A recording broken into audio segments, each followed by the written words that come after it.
Good afternoon, race fans, and welcome along to the start. Let me turn that down a bit. Welcome along to the start of the ACC Drive Endurance Series. It's Series 19. We're starting at the Red Bull Ring. Let's go. My name is John Wright, aka Double O Raven. It is my absolute pleasure to be leading the series off once again. The drivers, what a calendar they have ahead of them. It is a calendar of the gods, to be absolutely sure. Starting here at the Red Bull Ring. Then we're off to Suzuka, Spa, Kyalami, Misano and Watkins Glen for the first half of the series. We've got Imola, Brands Hatch, Bathurst, Barcelona, Silverstone and the Nürburgring to round off the series. Where would we be without a trip to Germany for the final round? But yeah, safe to say that is an absolute cracker of a calendar. And of course the drivers all vying for those lifetime memberships to the ACC Drive Endurance, to the ACC Drive app, sorry. I was reading the title there. So yeah, 10 per team, the top team in the GT3s and the GT4s will all receive those much coveted lifetime licenses. There we go, we are up and running. Good stuff. It is a 3-hour race for this evening's opener. We've got a 48-minute stint timer as always. I think for once the drivers will be exceptionally pleased for that, because the track temperature currently at 40. So it is blisteringly alive. It's safe to say the hills in Austria, the hills will be alive with the sound of rubber leaving the rim. That's how you use that exit. So yeah, we've got a 20-minute qualifying session for the drivers to navigate. And let me just have a quick look and see. We have 36 cars out on track for this one. The GT3s and the GT4s. A nice wide variety of manufacturers covered as well. We're seeing some times coming in already. It's a decent track lengthwise, but it is quite quick, of course. The three straights, turns 1, 2, 3 and 4, very quick indeed. There we go, road going ahead, 127.8, that will get quicker, although the 40 degrees, that is going to make it interesting. Yeah, we will see how the tyres cope. We've got some GT4s, there's an Alpine leading the way at the minute. Going to cross the line. Let's see what we get. First one over, Krasov 36.5, Krobler with a 36.7 from CRT. Did well in last season's championship, of course, followed up by Vilmer for CRT in the Mercedes. But it does look like it's Krasov in the McLaren that's taken early pole position. There's the new chicane that they've just added for the bikes in the F1. I do like driving this track in F4s, and braking on those curves is just absolutely terrifying. Lucas Road, 27.8 is his quickest time. Marcel Temo for the Flamingo team in the Nissan GTR, no less, GTR, in full Australian accent, 127.9, and he, oh no, never mind, he's lost it out the last corner. Road was looking quick. Wow, Krasov's looking really quick. And we do have a new car up at the top of the field. Sim RC Endurance by Barmenia. The Aston Martin having a shot up on provisional pole. And then pulls over to provisionally pop into the pits for some fresh tyres. Oh, there he is. Nikolai Polyakov in the Maserati again, making an appearance for Ford Club. He's taken early provisional pole for the GT4s, closely followed by Emma Reparto coaching. Again, strong performance in the last series. Let's see what they can do this time around. Oh yeah, second place provisionally at the moment, so that's Krasov and the other Ford Club car down to third place. SimRC still up at the top. We've got We Play in the BMW, made it into the top 5 before the halfway mark. In Felix of Racing, on Megan's. Very nice Ferrari. Do love the sound of those. Through turn 6, Alex Martin led for race. Another Ferrari as well, just coming through the same sector, so they're following one another on track. It's another in Felix car. Stefan Behrens behind the wheel for this one. They've gone for a slightly different colour tone. This one a bit more red. Croydon for Team 32. Oh, love the sound of the Aston Martin in the Austrian hills. Yeah, turn 1. Woohoo! Thorsten Dragon for Dragon Team Racing. He's back and he's in the Honda once again. Nice bit of colouring on that thing as well. Cheating used that, look at that.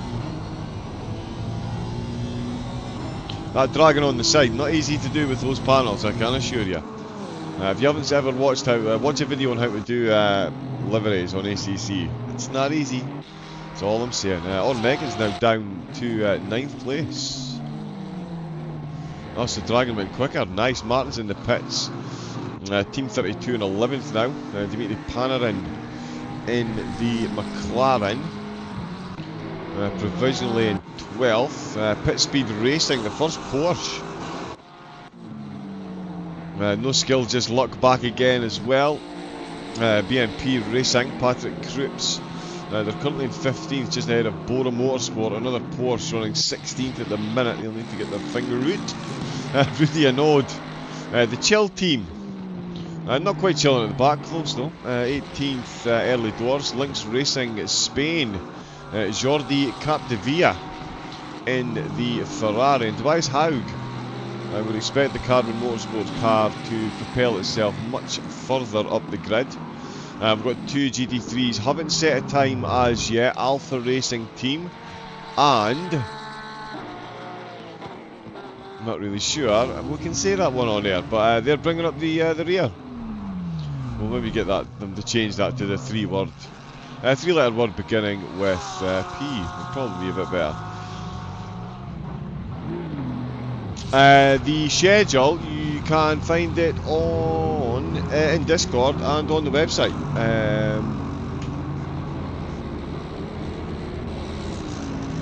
Is that not the one? Or is it socials?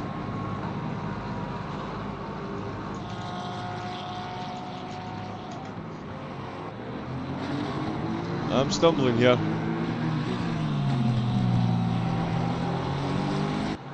Yeah, Big Danny Evo, good afternoon, good evening, good morning, whichever way you are. Skazochne, yes, all those games covered, I believe. Looking within the schedule. Yeah, you'll get it in the Discord link. I'm not sure why those commands aren't working, they usually do. I'm sure there is one. Oh, is it /?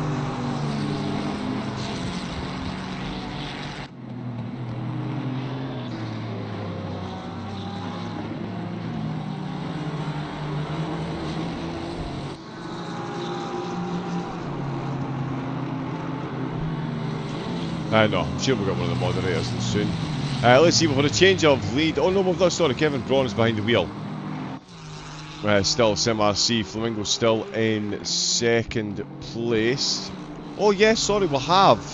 SimRC Endurance by Barmini have been overtaken by 2 cars in fact. Flamingo are back up to 2nd, and it's the SimRC, another one of their cars.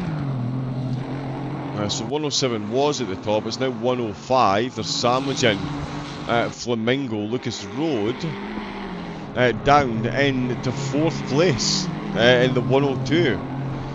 So 3 SimRC cars in the top 4. That's not bad going. That's the halfway mark reached and breached as well. Polyakov still leading the way. He is still in the pits. Well, get a look at his time. What is he rocking at the minute?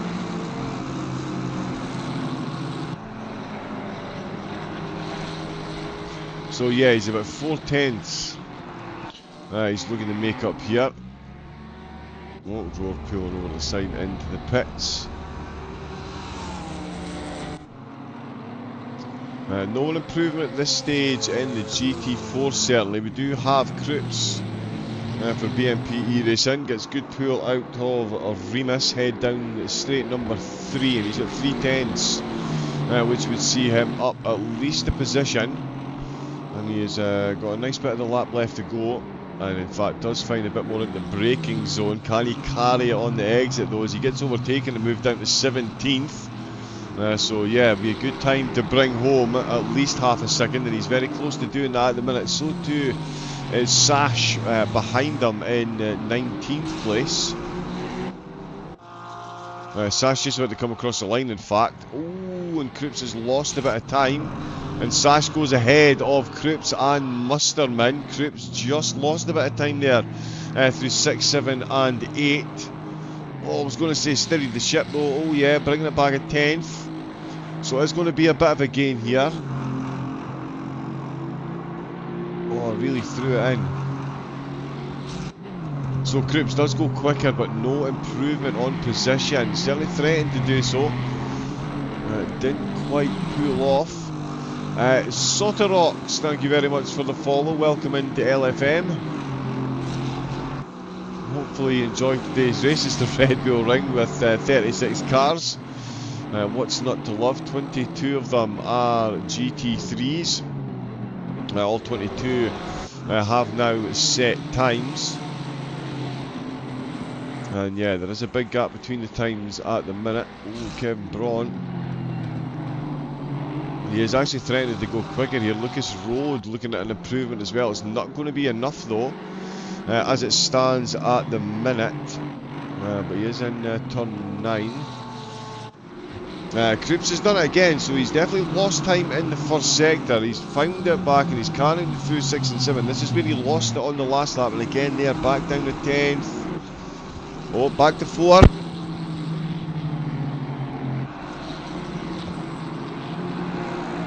Yeah, gets a nice run through that time, and he's managed to carry that 4/10.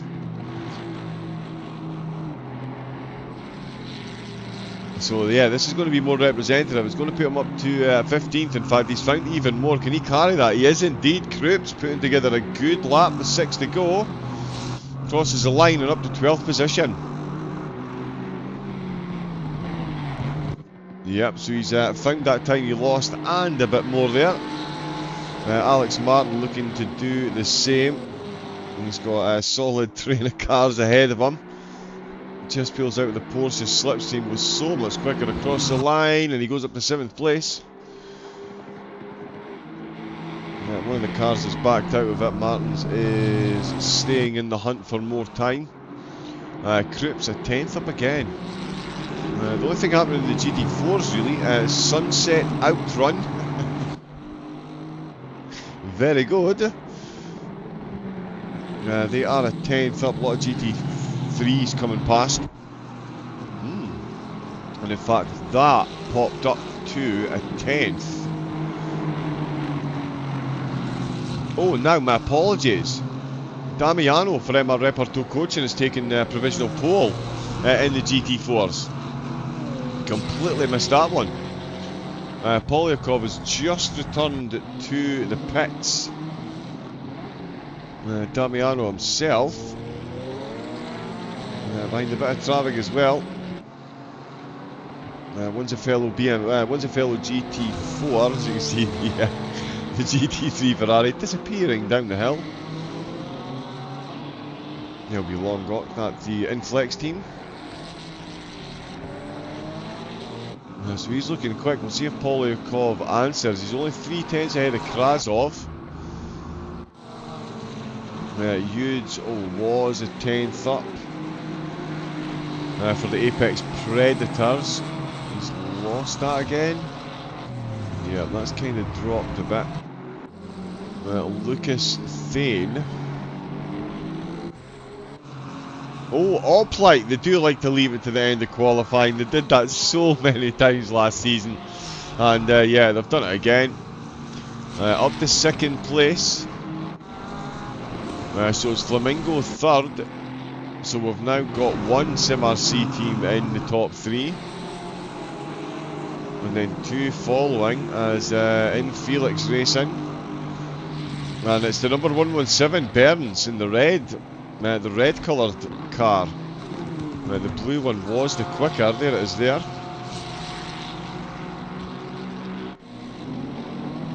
Yeah, Oren Megan's now in 8th place. Oh, panner in. Yellow flagging in the pits. And let's see. Bora Motorsport in a Porsche, carrying a lot of time here. They do need it though. This will only get them into the low 28s. Pole position at the minute 27.4. So it is a fair old bit of time.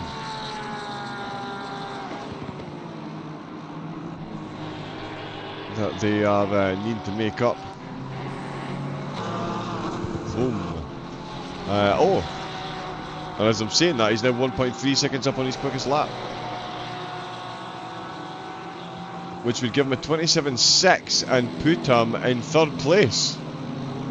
Here we go then. Are we about to see a last minute dash for pole position? Car 120, the Bora Motorsport Racing team. Unless I've been thrown completely under the bus by the telemetry, he is about to set an absolutely blistering lap. Thrown under the bus by the telemetry, 28.6. Okay, there we go. That was actually showing purple for a few corners there. So there we go. I genuinely thought he was about to do 27.6. I would have put him up with Marcel Temo. 27.4, 27.5, 27.6, 27.7, 27.7, 2 27s and 9s, 3 28 zeros. So Martin's with a 997, Megan 027, Croyton 085, Dragon 095. Then we've got a 0.145, a 0.175. I think you get the message. It is very, very, very, very close up at the front. The finest of margins. Not many drivers. In fact, we do have the GT3 Pro brothers. They were 2 tenths up, sorry.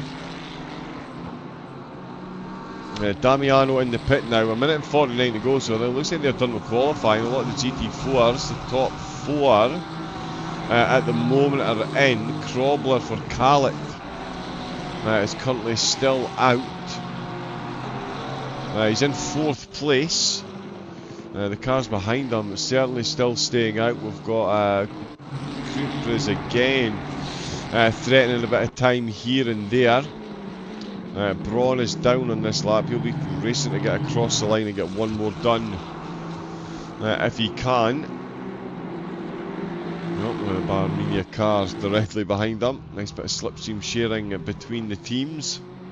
Or between the team, get as much pace as you can. Cooper's again, where is he? Straight number 4. So through 7. He's hovering on the 2 tenths mark. This would put them. This would be another. This would put a 4th driver on at 1 minute 28.0.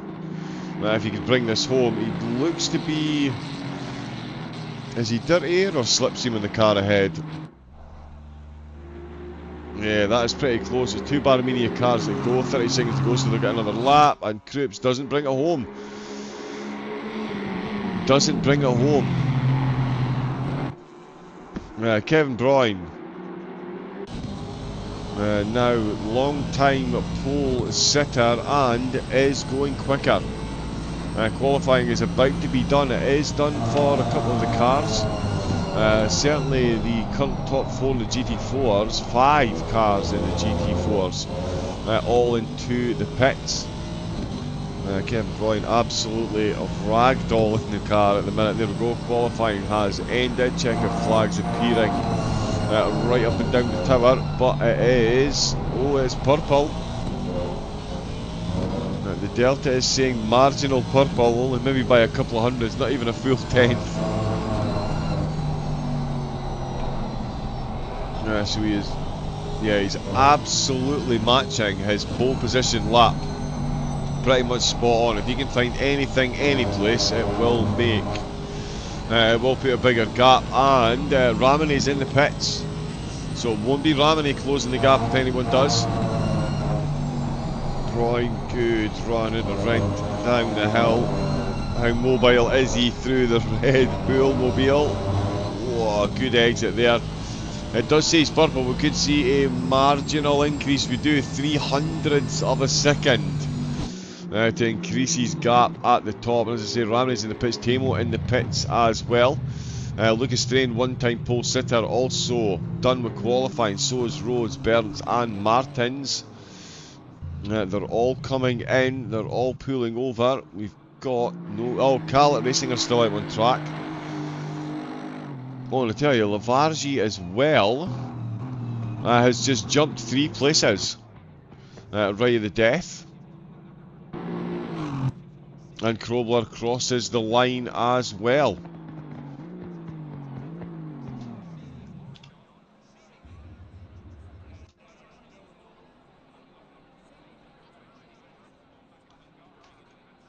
So yeah, just like last season as well, sorry, I never got a chance to touch on that. We're going to qualifying results up in a moment, but quite a few of the drivers are going solo once again. Well, 50-50 split in the GT3s, and yeah, pretty much the same in the GT4s. There is a 48-minute stint timer, no matter how many drivers are in the car. So we'll see how they fare for this afternoon. The track temperature did drop to 39. So potentially does bode well for during the race. We shall see.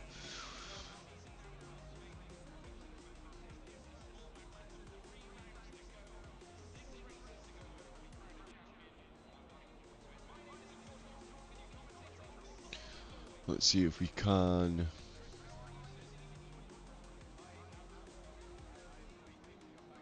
results not quite coming up as yet. We can confirm it was Braun in the Aston Martin taking top spot for Sim RC. Took 2 purple sectors, 22.1 in sector 1 and 26.742. Enough to secure him fastest honours in 2 of the sectors. Ramani in the Ferrari taking second, joining him on the front row of the grid. Purple in sector 2. Tamo and Bletton in the Nissan GTR 3rd place, and then it's 2 Aston Martins and 2 Ferraris, an Aston and a Ferrari with 1 BMW sneaking into the top 10. Podobinski behind the wheel of that. Then it is Team Dragon in 11th place in the Honda. In the GT4s, we'll get the grid up in a moment.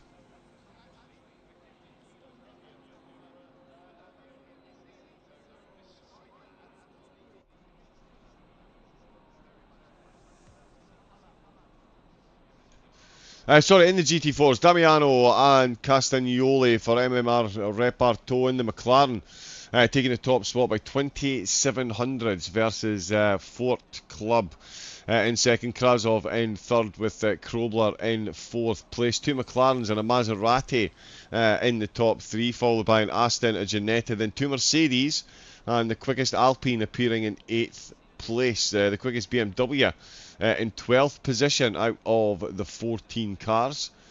So it will be 14 GT4s and 22 GT3s that make their way around the course this evening.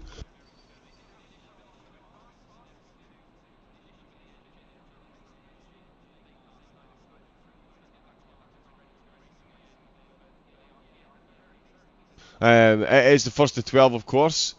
Suzuka next time out, Spa, Kailami, Misano, Watkins Glen, Imola, Brands, Hatch, Bathurst, Barcelona, Silverstone and the Nürburgring. All on the calendar. That of course is the full schedule for season 19. Get yourself signed up. There is AMS2 and AC as well. All the details available on LFM's Discord. 20 seconds. Right, let's get ourselves a look at the grid.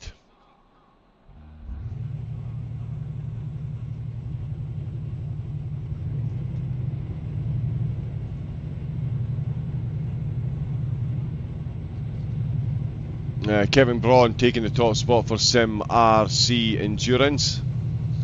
Then it is Oplight bringing up second place, another one of their world famous dashes in qualifying. They'll be followed by Flamingo, who certainly did go. Good lap sees them in third. They're going to be followed by two Sim RC cars. Fourth place, Dominic Cyprus behind the wheels of Hentner. Bringing up the other Sim RC Endurance by Barmenia car in fifth place.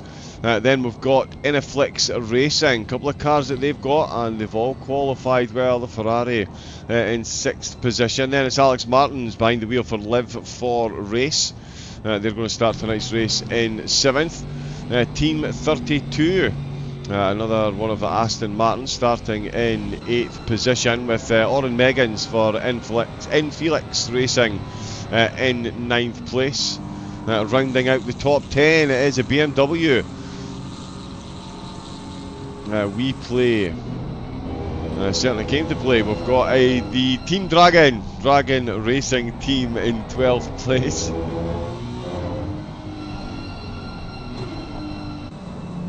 Oh no, we seem to have... Sorry, there we go.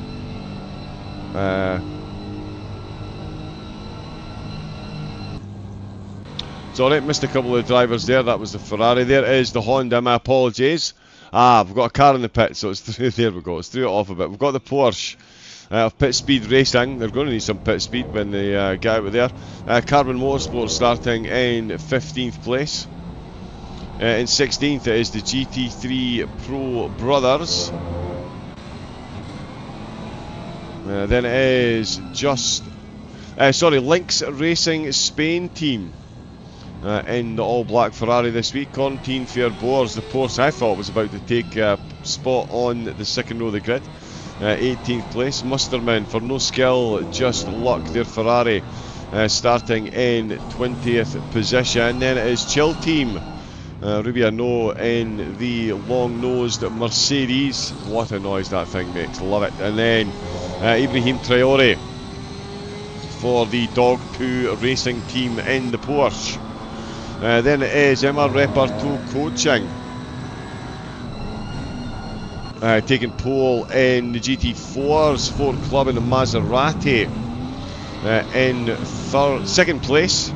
The Ford Club in third as well. We're getting very close to the start. Timo Krobler for Khaled. In fact, what we're going to do... we'll get a full rundown of the rest of the field as proceedings go, I'm sure.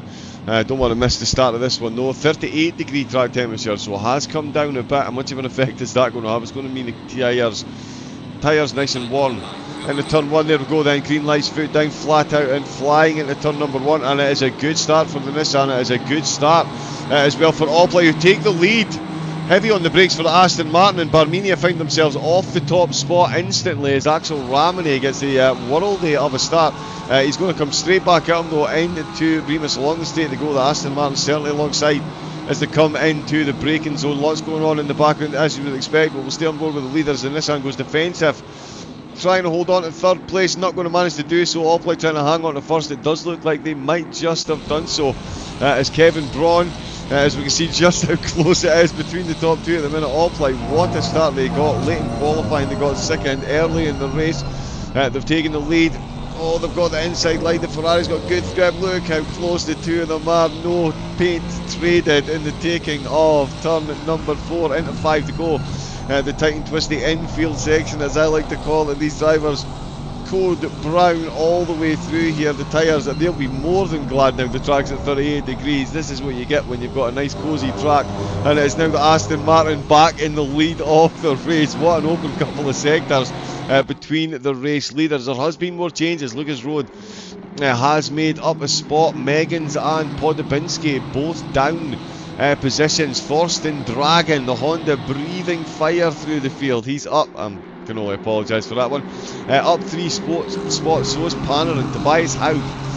Up 4 places. Fairboars up 6 spots, and it's Krupps, so promising in qualifying, finds himself 13 spots down. In the GT4s, it's Polyakov who's got the lead. Polyakov has got the lead, so while the GT4 lead 3 was changing lead was changing hands, so was the GT4s, of course it was. Damiano now in second, with Krasov in third. Krups is down. Oh, Croyton massively down the field. We're going to have to look back at the race leaders because it is ridiculously close up there. A couple of incidents we will try and get a look at, but I get the feeling that the leaders are going to keep us firmly on our toes here. Not much of a rear view mirror there, but if we go with that, we can see what's going on behind us. We can see the all-white Ferrari trying to retake the lead of the race. So side by side the last time we went round here. 3 hours of this to go, folks. Strap yourself in. The qualifying times could not have been closer in the GT3s, and it is bearing that's way out in the opening lap. Marcel Temo with a very good start to hold on to that third place. The 2 Barmenia cars swapping positions behind them. Oh, we've got another bit of a swap going on there as well. Oh, Vimazar. Triori with a white flag. Oh, out of turn 8. All over the place there, yeah, Vimazar. Oh, there's quite a few incidents that I feel we should look at, but it is so close still up at the top. Although as I'm saying that, the top 3, they've got something close to a breakaway.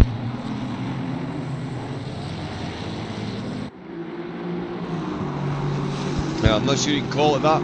It really is a marvel to me how good these drivers are on the accelerator and the brakes at these corners. To stay this close through these corners, for anyone that's tried it, you know exactly what I mean. It's just, you have to be so on point. If the driver ahead of you, you really need to have full faith that they're going to hit their marks as well.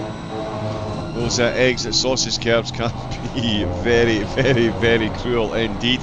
We're currently on board with N Felix Racing. The Ferrari holding on to their starting position while Thrain and Road swapped positions ahead. Martins is now being hunted down by Dragon from Team Dragon. Or Dragon Racing Team, sorry. As I say, they're up 3 positions. Megan's teammate of N Felix Berans that we're on board with is one of the drivers sacrificing a position there. Krupp has made back spots. Vimazar's just made an overtake as well to get back in the running. And where is he? Back up to 24th. Was, yeah, the 2 GT4 leaders are up in 20th position, so they're ahead of. To look at the back of that car, he's absolutely loving. Oh, Arnold with a yellow flag. Oh, just going a bit slow to let a blue flag through, I believe. Krupp swapping position. Oh no, sorry, we just couldn't see him because of the weird camera angle. The Mercedes was completely stationary. Panarin has now been thrown absolutely to the wheels. He's made a mistake out of Remus, and the rest of the drivers are reaping the rewards of that. McLaren heading down into Schlossgold. You can see the battle. Oh, the Mustang's giving him a tap in the Mustang. Oh, yeah, there we go. If A acts on B, B acts on A with an equal and opposite force, the Ferrari got shunted forward, the Mustang got shunted backwards. Because Mr. Isaac Newton said so, or Sir Isaac Newton. My apologies, Sir Isaac. Go quoting his physics theories and not even getting his name or title correct. Absolutely embarrassing. But yeah, so nose to tail the went. A bit of bumper cars going on, and that's shaking it up. Just outside the top 10, some fascinating racing taking place here. Verboers, who did think was showing promise in quali, is up 6 spots as well, and all over the back of Tobias Haig, the freshly bumped Mustang. We'll see if Carbon Motorsport can fix the saddle and stirrups on the Mustang and keep it going ahead of the Porsche. They would certainly be hoping to do so along the track with so many straightaways. That slipstream really benefiting the Porsche at the minute.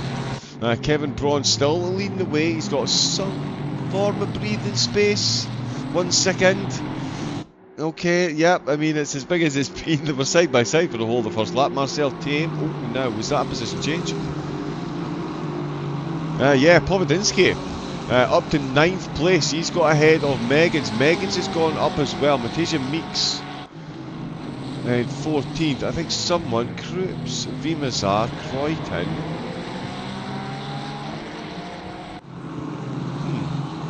I do feel like I've maybe missed something there. Panorama has dropped a couple of spots, I think. Yes, Panorama in the BMW. No, Panorama, sorry, my apologies, there's somebody's changed. Dragon and someone else were 3 spots up. Yeah, I think Panorama has dropped a couple of positions. Oh, it might be about to drop a couple more. There's 1. There is 2, and here comes 3 in the shape of Matija Meeks for Alpha Racing in the Honda. He's going to pop his nose up the inside of Rent, and he's going to come out on the other side. Still behind the McLaren, but he's got the inside line. Is he going to put? No, he's not quite got the inside line, not quite close enough. This is all going to be beautiful for Max Musterman behind him, and indeed Benjamin Sash getting dropped off the back of this pack, but could easily get dragged back into it the way they're battling away. The McLaren now uncertain times. So here was me surmising whether the Porsche could hang on to the Mustang, and they've both got past the McLaren. Matija makes he is making the most of the long legs on that Honda Ghost. Gets shown to the inside line. Is that a good idea? Given the car with less grip to outside line where there's more grip, ends up off the track, bit of contact, and it did say Max Musterman. Did someone say Musterman? Hands up everyone that predicted Musterman was going to be the beneficiary here. Here he comes to reap those rewards.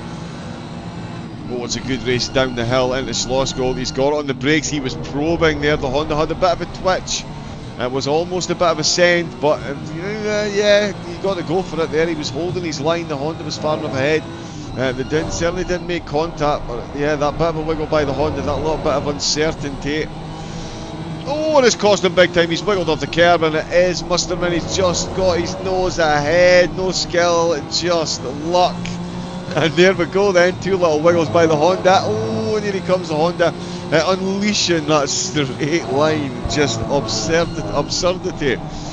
And the Ferrari sails around the outside, as you would expect. And there we go then, Musterman catching up now. Has he done that a bit? Yeah, see now. That overtake got very quickly thrown his way, and it has brought Benjamin Sash back in. So there we go, we've got a different group of 3 now.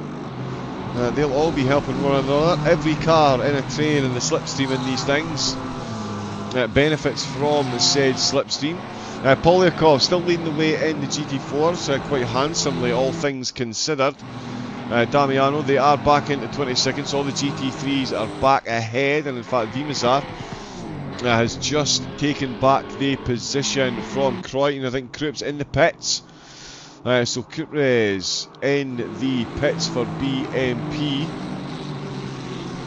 Still the top 3 as you were. Martins has gone past Behrens. So Behrens is down 1. Dragon still up 3. Roden Thrain still in their positions. And as I say, Krups in the pits. Now he's dropping down the order. As you would expect. Braun is flying, but it is... There we go. This is the one that I'm looking for.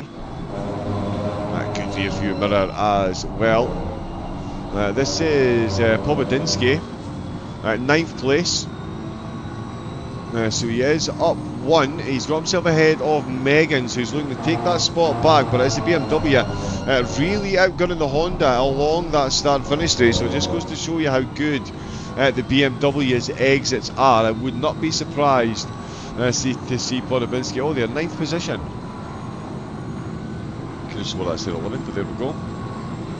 Yes, sorry, yeah, he is. He's up 1. It's Meggins that's down 1.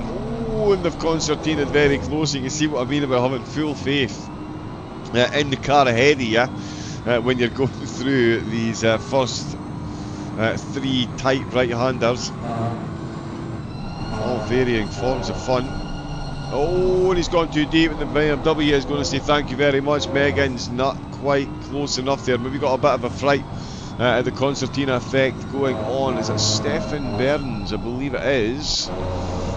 Yes, it is for N Felix. They're actually back down a position, so after a solid start and taking spots, it is in Felix that are back down in their red Ferrari. They're being hunted down by the Honda as well. Dragon up those 3, so he has got the taste for it.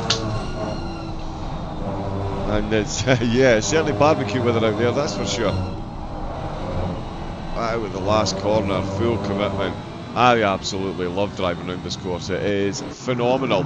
Dragging within 4/10, the race leader now a second and a half ahead of Ramini, who is, more important for him I guess, 2.5 seconds ahead of Tamo in the Nissan. We of course have already got the blue flags waving for GT4 traffic. Let's see what Megan's can do on Podium. The Honda driver trying to get back up inside the top 10, and he has certainly got right inside the slipstream, and on the way through Remus he's going to be around the outside once again, and the BMW does manage to hold the exit. Here comes the Mustang. It's always good just to predict it as soon as the third car appears, because around this course they will inevitably get involved as we head down into Slosh Gold once again. As we can see, Megan's and Podobinski. Yep, there's, ooh, and I tell you what, the back end of Haug's Mustang there got a bit lively. Oh yeah, you really can see the differences in how the cars accelerate, brake and steer coming through these corners. How much closer the Ferrari gets on the middle, through the middle sector. But yeah, the lasso is out from the Mustang, dropping off the Porsche ever so slightly, and Panarin now starting to lose the slipstream of the cars ahead.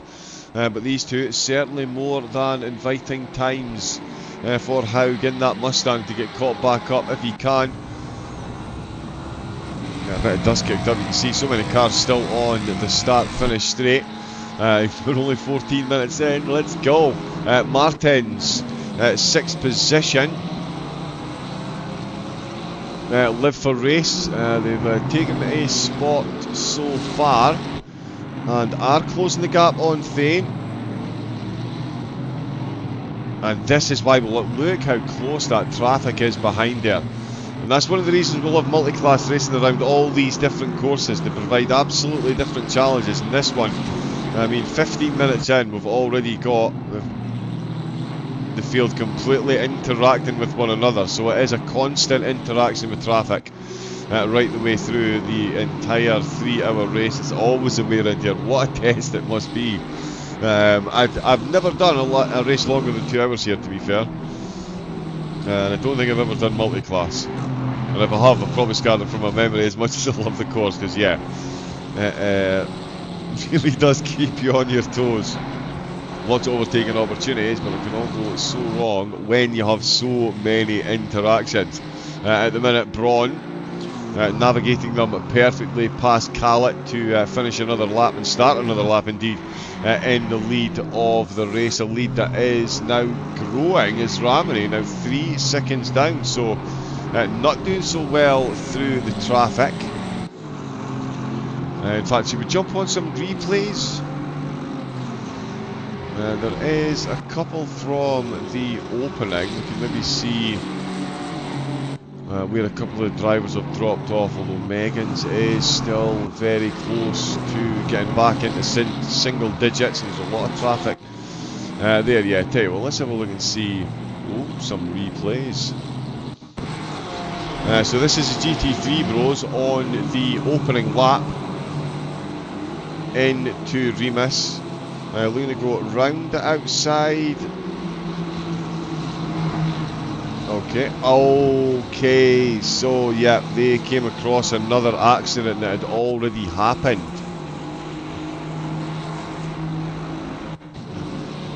Oh, and yeah, that's Croyton getting involved in that as well. Yeah, so one of the Aston Martins having a big old hit. Megas is still close, Sash as well. We'll check out a couple of more replays from each of the classes. One of the GT4s, yeah, Croyton. Looks like he got caught on the exit. We did also have 34 Sim Racing. There's Chevy getting a good start, so they avoided most of that carnage early doors. You can see the Mercedes ahead just having a bit of a wiggle. Oh, the horse is really caught up very quickly there, and he's done well. I don't know why this has come up as a yellow flag. No actual contact there. Also in the GT4s, Acapure Racing making another appearance this season. Their Aston Martin All positions have stayed the same while we've been in the replay mode. So close through there. Yeah, not really sure why that came up as a yellow flag. Let's see if this was an accident as well. So yeah, a couple of incidents. Oh, Musterman has just lost a spot. So where is this? This is into Remus once again. Oh yeah, two GT4s just having a bit of contact. Oh, and then the Porsche sliding its way back up the inside. Let's get back up to the live action. I think I just did see Musterman. Oh no, we've got a yellow flag for Tamo as well.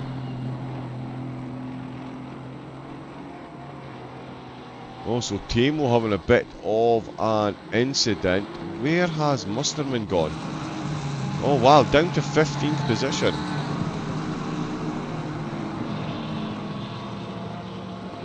Ah, someone was in the pit, so he jumped up and down on the timing. Sorry, my apologies. Yeah, still up 5 places. Just going past some GT4s.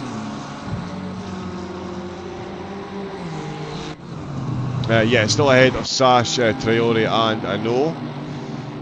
Croydon in 20th position.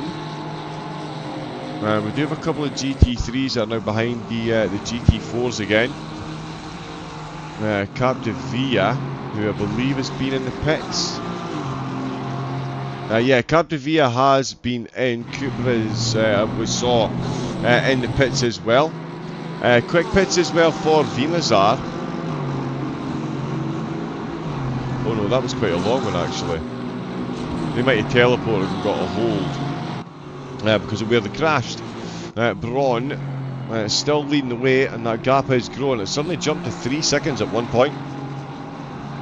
Has steadied its ascent, but it is still ascending. 3.6 now for the Aston Martin against Ramone in the Oplight Ferrari. Let's quickly jump on to Martin's. Oh, and Megan's as well, as he finally found the gap. Oh, and he very nearly did. Sorry, nope, that's against...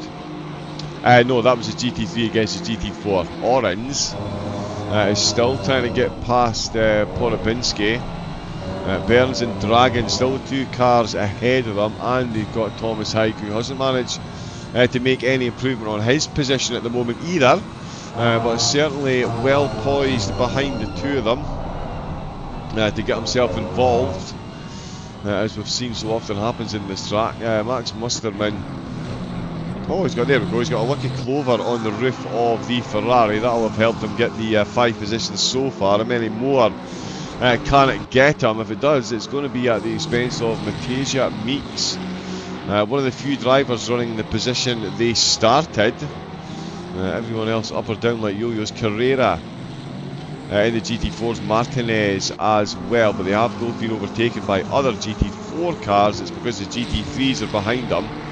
They're back where they started. Oh, Megan's and Porobinski, they're going side by side. The Ferrari's really looking for a move now. Can the Mustang get close enough to get involved in a turn at number 6? This is going to be a tight one. The Ferrari's absolutely on that inside line. Oh, and he's got good rotation there. How much grip has the BMW got? It is showing that Megan's is back. And yes, indeed, Megan's after 4 or 5 laps. Some seriously patient driving, and it is Megan's for Infelix Racing. Back up to 9th place, Povedinsky into 10th position.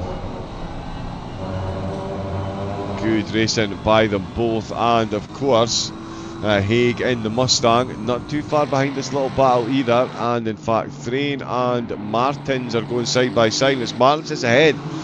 Martin's got the move done out with turn number 1. Does Thrain have the oomph to get it done back up the hill into Remus? We'll see just how close he can get.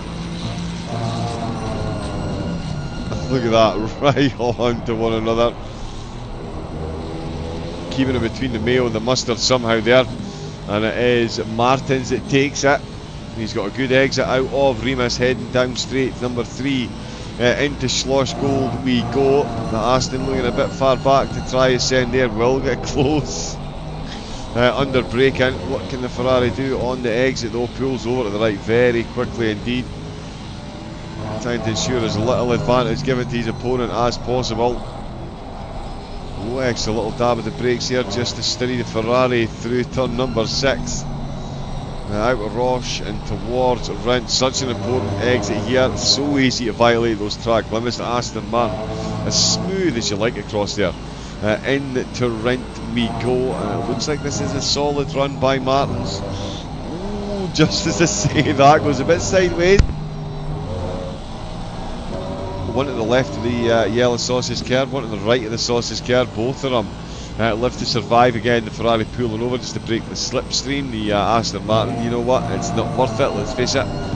It's not that long that he was going to be behind anyway. Just stay in a straight line, save those tyres just a little bit more potentially.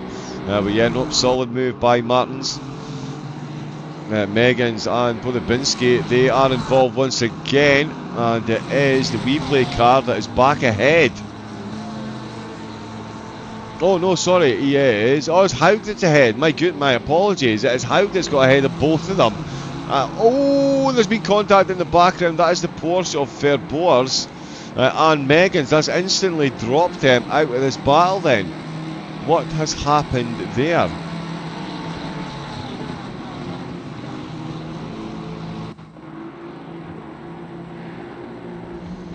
So here we go then, Infelix Racing.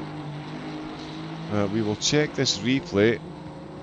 Oh, goes for a big dive up the inside. Beautiful manoeuvre out in the penultimate corner, over the inside line. Oh, the two of them made a bit of contact on the exit. And look at Haug's exit compared to the both of them, and that is exactly where that one went wrong. And at this stage, yeah, Haug is already fired past both of them on the exit to turn number 1. And into Remus is absolutely job done. Keeps the nose in front, and then yeah, the Porsche and the Ferrari, they have a bit of contact behind, and that has thrown this one wide open. And so too Lucas Thrain. He's looking to get back past Martin. Come on, cameraman. Where are we talking here?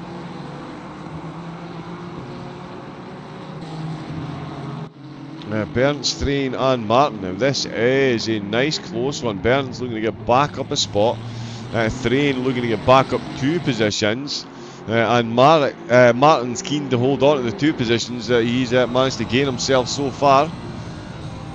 Very close indeed. On the curves we go. Heavy on the brake. Look how close to get under braking once again. And that is the Dragon car behind. Thorsten Dragon. Oh, Haig and Podobinski swapping positions and swapping straight back again. We're about to see the Porsche absolutely pick some pockets here. Look how close he's getting in the turn number 6. We will get, oh, lots of squealing on the tyres here. Missed his brakes ever so slightly, but not as much as the BMW, but he's on the gravel, which has robbed his momentum, and has put the BMW back in front. Oh, and that's double dip onto the gravel, and as we all know, one dip is more than enough. Double dip.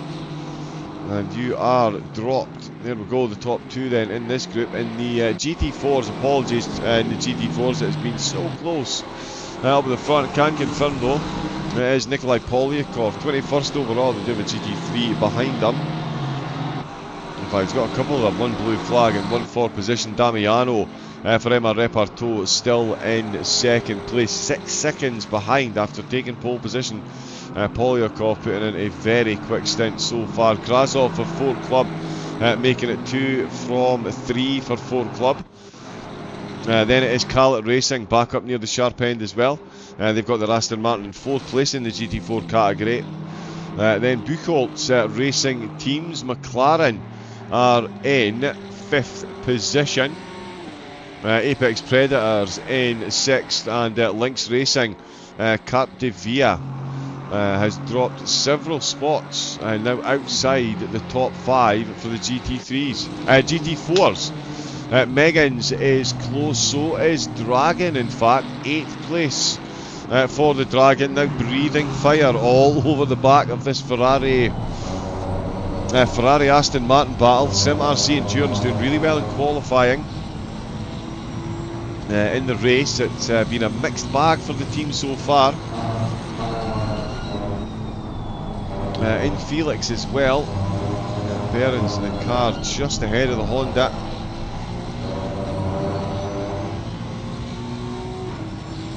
We do love these engine sound, and that is an absolutely stunning Dragon on the side of the car. Look how far over they are. Just absolute merciless precision with those track limits. Let's see, Lucas Road close to Tamo. These two have kept it relatively close again. Tamo was getting a bit of a breakaway, but Rosenau got it back to within half a second. Megan's looking for positions back once again. Firmly sandwiched between the Mustang and the BMW. This has been an incredible little battle. I'd really prefer a rear view mirror in the Ferrari. We'll settle for the wing mirror though, so we can see how this battle is going. They'll know one another's rhythms here. Or certainly that would be the plan at this stage, after spending 2 to 3, 4, 5 laps battling with the same car. In fact, I'm saying 5 laps. With a fair few more in than that. So yeah, they'll be able to pick up on any of the mistakes by their opponents pretty soon. I think it's Levinsky just made one there.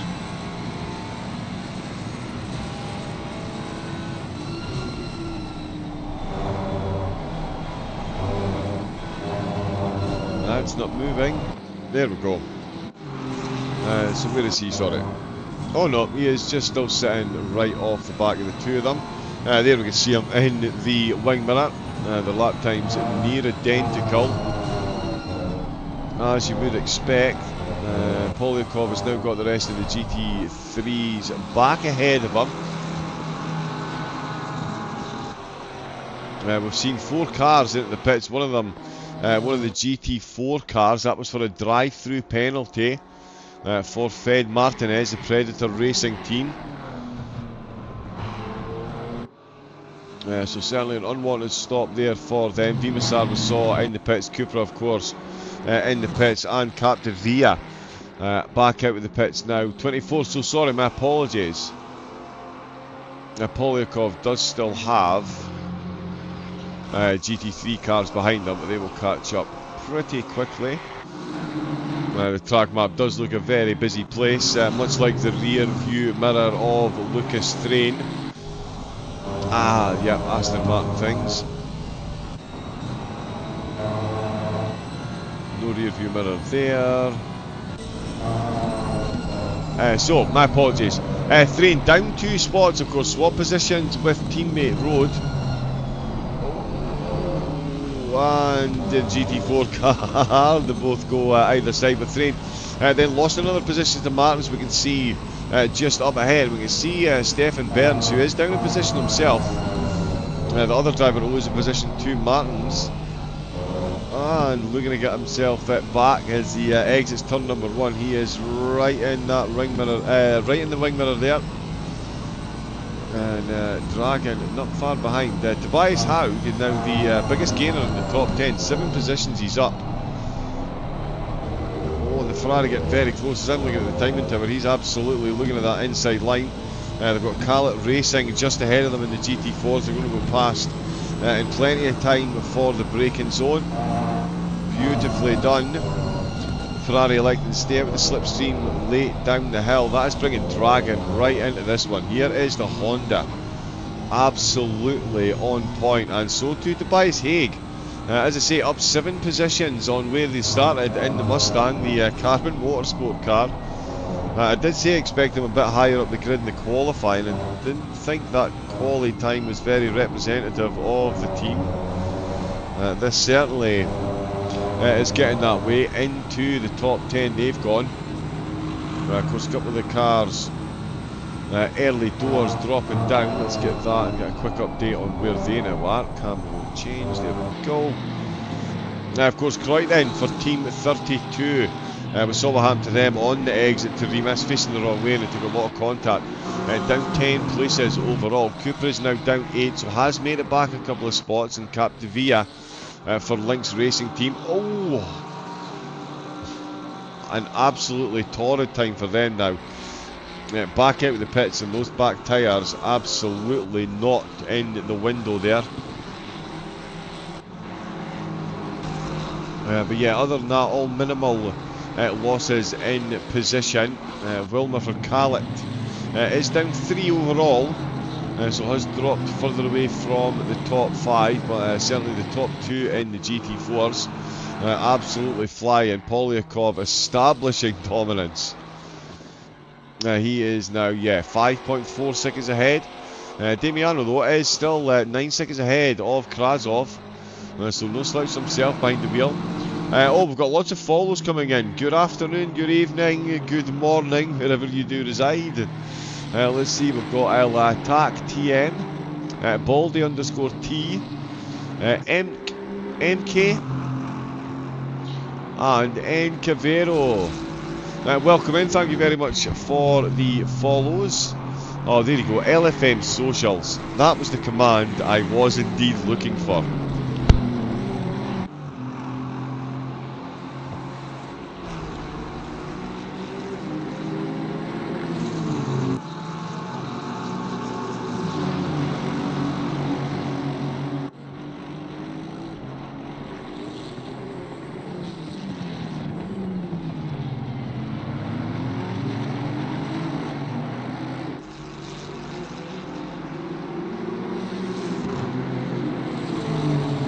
Yeah, thank you to everyone that is liking and subscribing on YouTube as well. I'm not getting notifications for that, but yes, thank you to everyone that is out there. Do say hello in the chat, let me know who you are cheering on, as we are closer to the pit window, effectively. No actual pit window, of course, but yeah, 48-minute stint timer.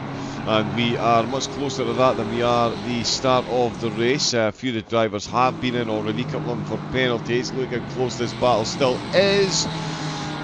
When will we see them coming in? The cars will easily be able to do 48 minutes on the tyres, but they won't be able to do double stinting in these temperatures, although it has tumbled. That's it, down 2-3 degrees since the race started. So that is not bad. We'll see who prospers in the cooler conditions. Certainly another driver worthy of note. Oh, Howard has just made it up another spot. Megan's is back. Is someone... Oh, Dragon! Oh, and he's lost the back of the car. There's been an incident. Let's see. Oh, there's been a couple involving him actually. My apologies, I've missed that. As soon as you think it's quieting down and you have a quick look through the order, someone decides to drop it, but here is Dragon. Oh, so that's the one that we've just witnessed. It does look like there was prior. Oh yeah, so big old battle here with the Sim RC car, and that's the Felix car as well. Absolutely solid. He's got the outside line, I tell you what, he's got a very good run there, opens up the corner nicely, pulls in very well indeed, and the Ferrari and he do make a bit of contact there. So unfortunate. That is a phenomenal move attempt there by the Dragon driver. You have to say he was absolutely on his mark. It was just the driver on the inside having a bit of a wobble, making contact, and that is a big drop for Thorsten Dragon. At 1.8 positions up, now finds himself a net 5 positions down.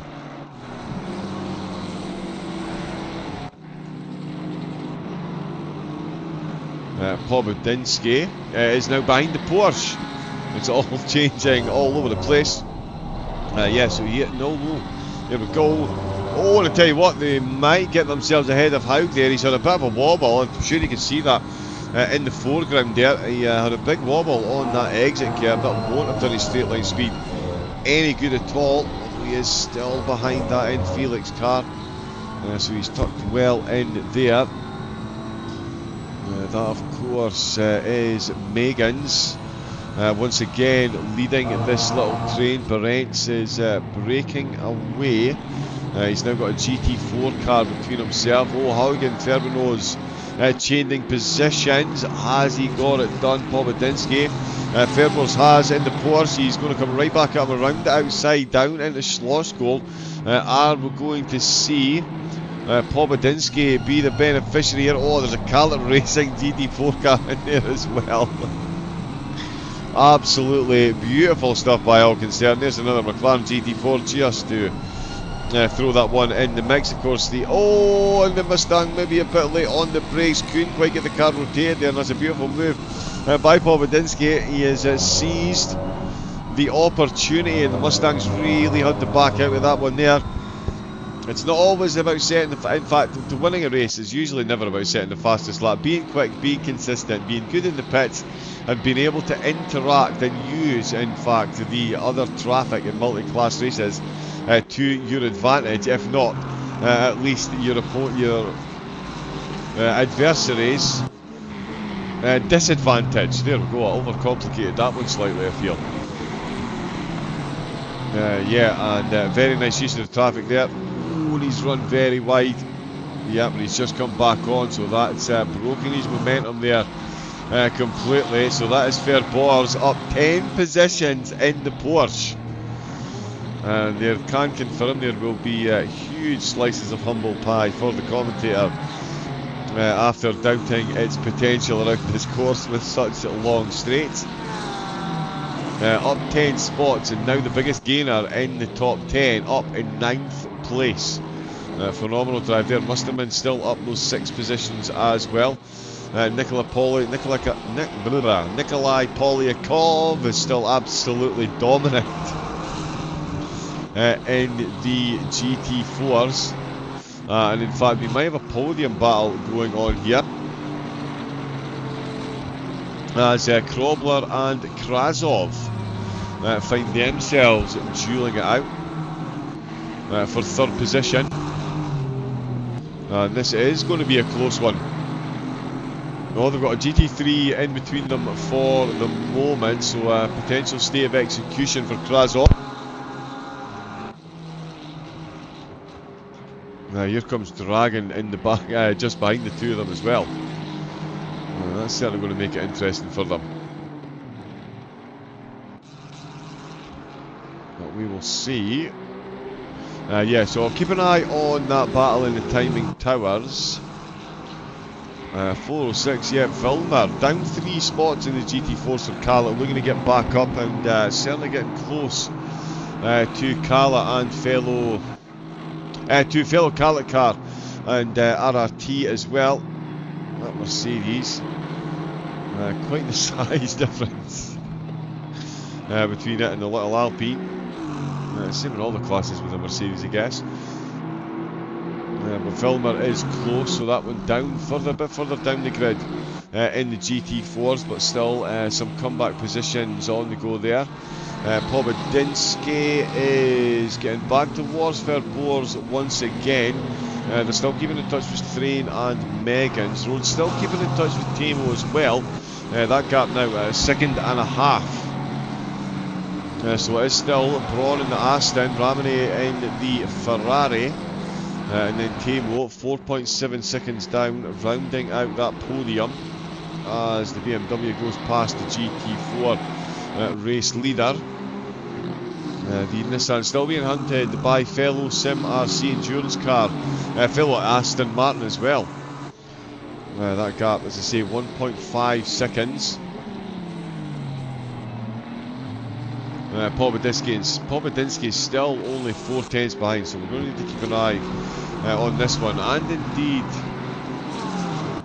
it is Megan's and Thrain getting very close again. Megan's looking for a move before they get into the pits. That's 41 minutes in. He's gone for it up the inside. That's a beautiful manoeuvre there, using the slipstream absolutely perfectly, and that is getting put Thrain on the back foot down the hill and put him firmly behind, although he has got that big Aston Martin engine pulling him down the hill. He's shown the outside line, the Ferrari politely leaving enough space as he'll run himself a bit deep. Beautiful cutback by Thrain. That is a very nice manoeuvre indeed by Thrain. Retakes that position. Beautiful battle in between these two. Into turn number 6, Megan's having another look. Nothing doing on this one though. Who is going to be where when the two come in the pits? They'll be so glad they're getting a fresh set of tyres on. It's been a tough opening stint for the rubber. north of 36 degrees, and yeah, that is still a solid one going on there. He is side by side around the outside of the Porsche. Has he got the one move done on for Moors? And is the Mustang going to get the move done on the Porsche on the way out of the last corner? The Porsche more nimble through the corners, but is on the exit at the wider line. Podium. Of course, less centrifugal force the wider you are, and he used that to his absolute advantage there. The Porsche happy to take the inside line, the much more nimble car, but then you will get caught out on that straight away. Whoop, bit of a glimp there, bit of a glitch with the matrix there.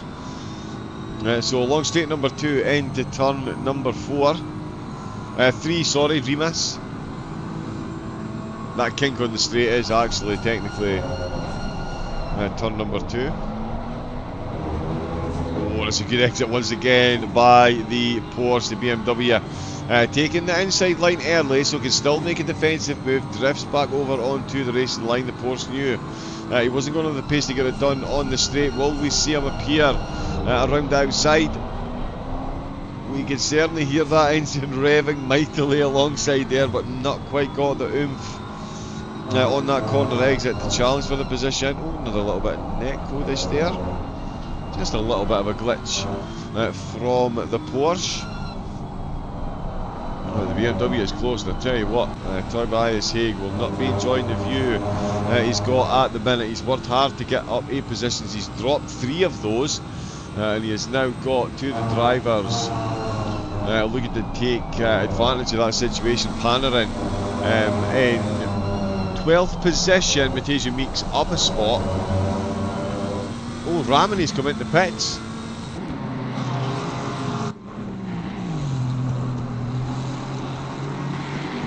Okay, Ramani has come into the pits less than 44 minutes in. That's a short opening stint. Maybe looking for track position, going for a bit of an uber undercut. Let's see if anyone in the top 5 respond.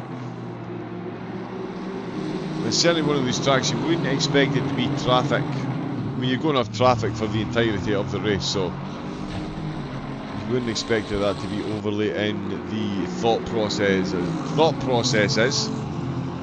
planning a pit stop.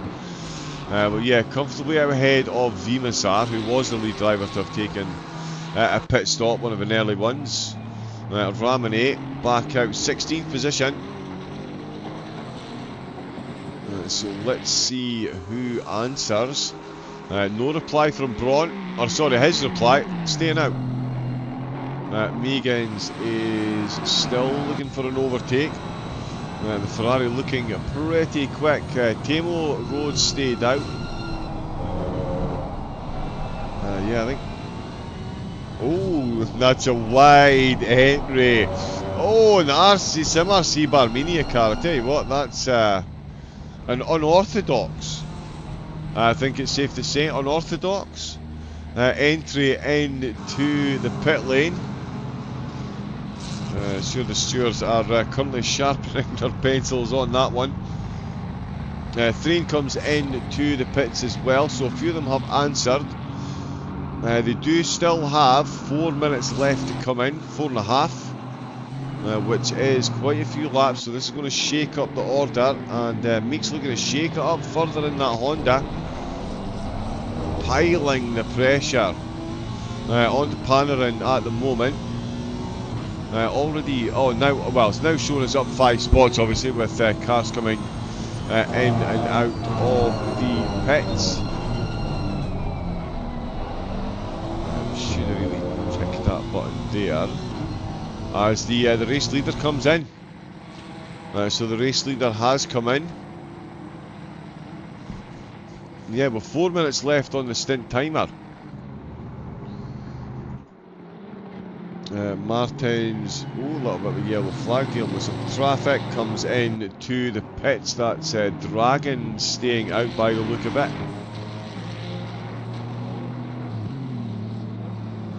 Carlton Racing's GT4 have come in. Polyakov leading in the GT4 class is just ahead of Off-Light. Maserati v Ferrari. Yep, no brainer for the Ferrari on this one. There is, as I say though, Polyakov Got a good gap. Meeks, Musterman and Sash all in the pits. An absolute slew of cars in the GT4 class coming in. It's one busy pit lane. And Polyakov does come in. So he has finished 28 laps. Brought himself into the pits. Damiano comes in as well. Krasov, you would think then, yeah, going to pop in. Surely has managed to maintain the position ahead of Krobler. Oh, he almost gets himself the spot on the pit entrance there. The car's really flying down that hill. Little in the way of regard for gravity on that turning. I'm sure they've learned their lesson for the next time. Powodinsky, there's Alex Martins on his way. There's Ramone, who is that we were of course looking for. Kevin Braun, who is out of the pits and is only 2.3 seconds ahead of Ramone. So Ramone have certainly closed the gap in almost identical pit times for the two cars as well. So that is Ramone's out laps and laps consecutively thereafter that have helped close that gap.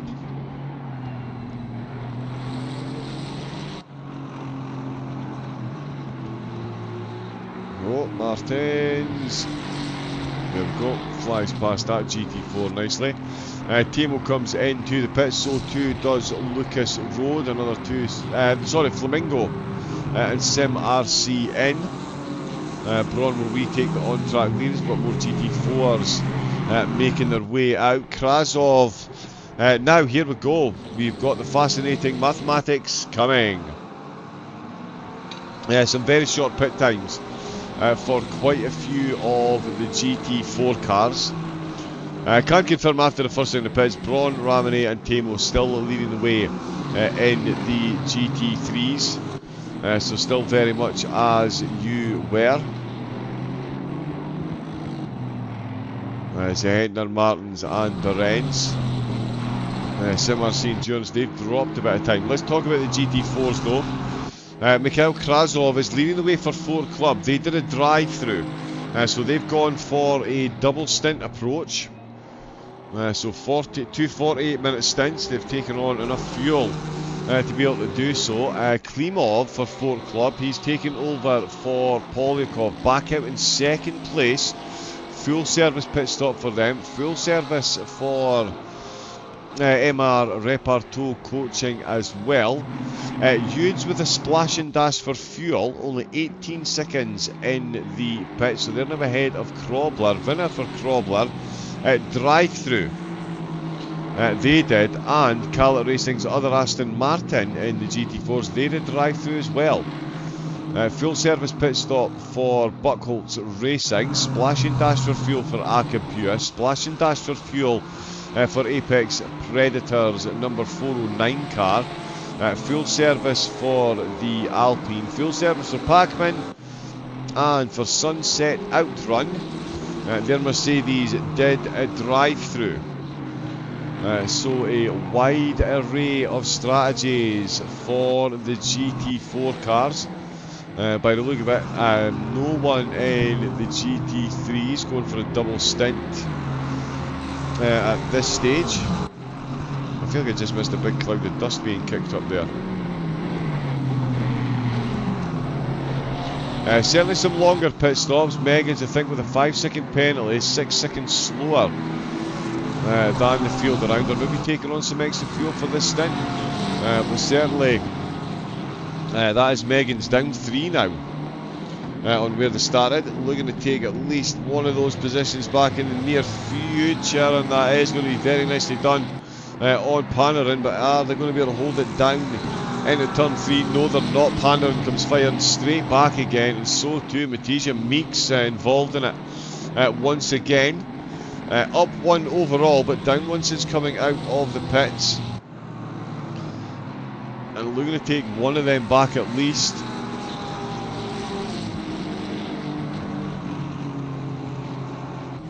Megan's as well looking to take one back. So I'm just having a look down at the rest of the pit times. And yeah, nothing spectacular jumps out for the GT3, so it is all about those GT4s.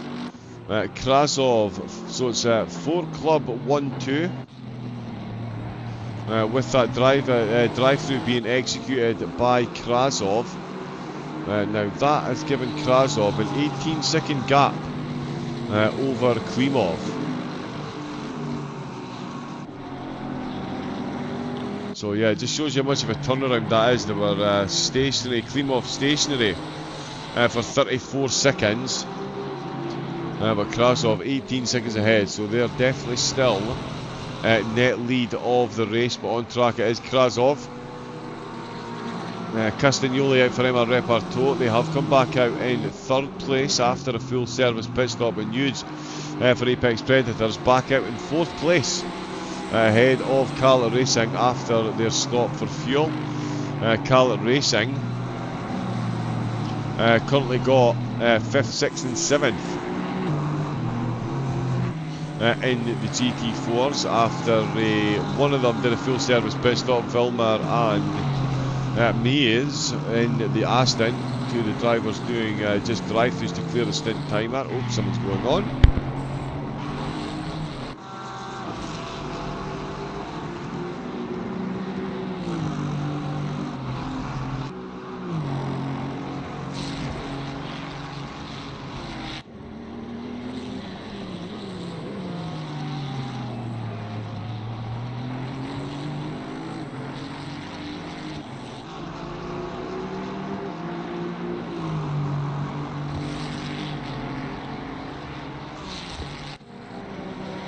Yeah, so a few drivers up and down. Apologies, bear with me a moment or two. Quick pit stop. It's very, very warm. Quick drink. Everyone do make sure if you're watching, stay hydrated. Keep the blood pumping. Let's jump on board with Megan's. It's very close there. Back in a moment.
So still no way past for Megan's so far. It is round number 1, season 19, and that is very, very close indeed, and that is the moment that Megan's gets through. Curse of the commentator perhaps, blessing of the commentator perhaps, that is all Megan's. Back up a position on an absolute worldie of an exit and completely in control. Baptiste Roar. He is going to need to make that Porsche engine roar if he's going to keep Megan's behind. Oh, that's a big wiggle on the way out. It's season 19 as the ACC Drive Endurance Championship. 10 lifetime passes for ACC Drive up for grabs for each of the top teams. One in the GT3s, one in the GT4s, of course. What an absolute calendar of the gods as well. Suzuka next time out. We've got Mazzano and Kailani and Spa all in the first half of the season. All of it will be live, of course, on Twitch and YouTube, so make sure you do hit the likes, the thumbs up, the subscribes, jump onto the Discord and of course Patreon as well. All the links available on the LFM website. The socials link is pinned at the top of the chat. We shall pop that up there as we continue to watch this absolutely fascinating battle between these three cars. Megan's now in the middle of this group.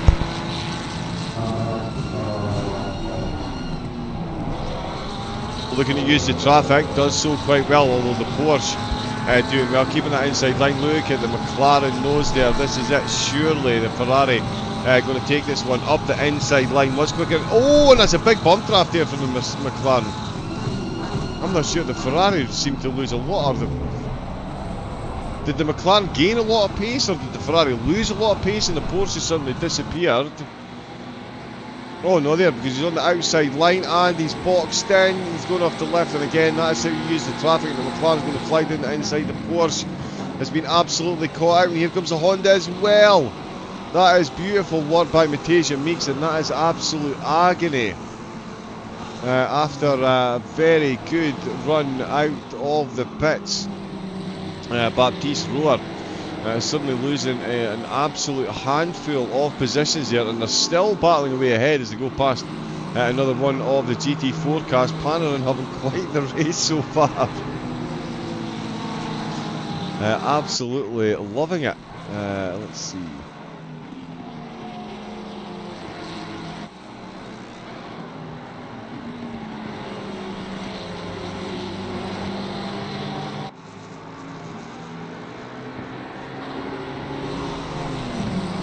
Yeah, there we go, sorry.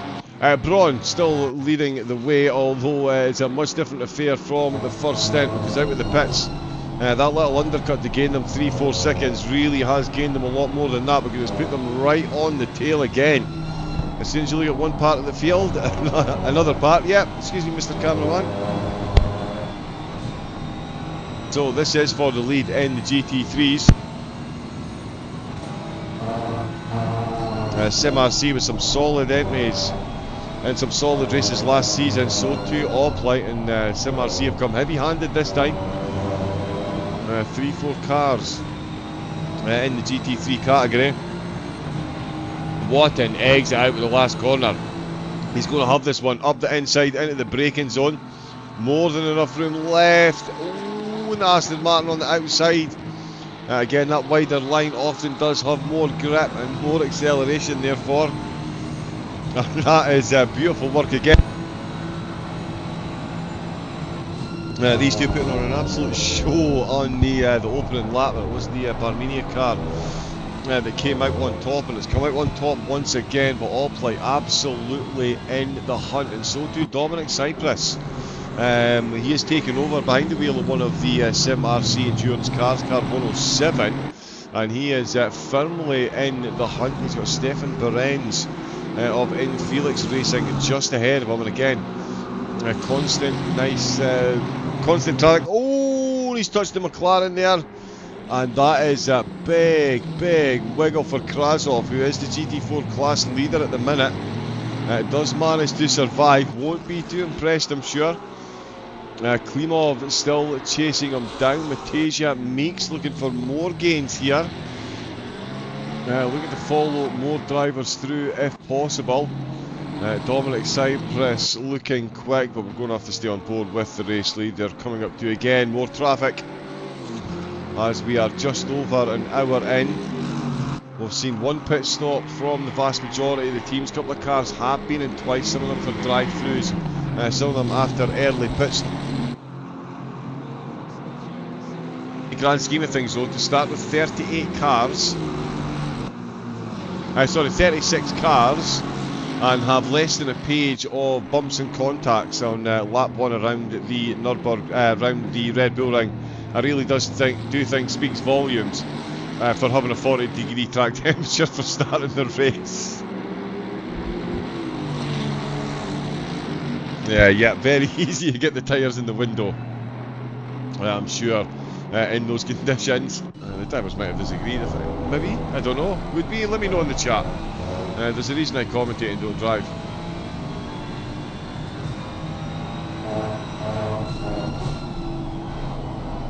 Yeah, certainly the brakes will be warm, and they've made the most of it. Cypress still looking to take advantage of the pace advantage that he does seem to have at the moment, although as I say that, that's a beautiful exit by the N Felix car. I did want to check on Krasov and Klimov.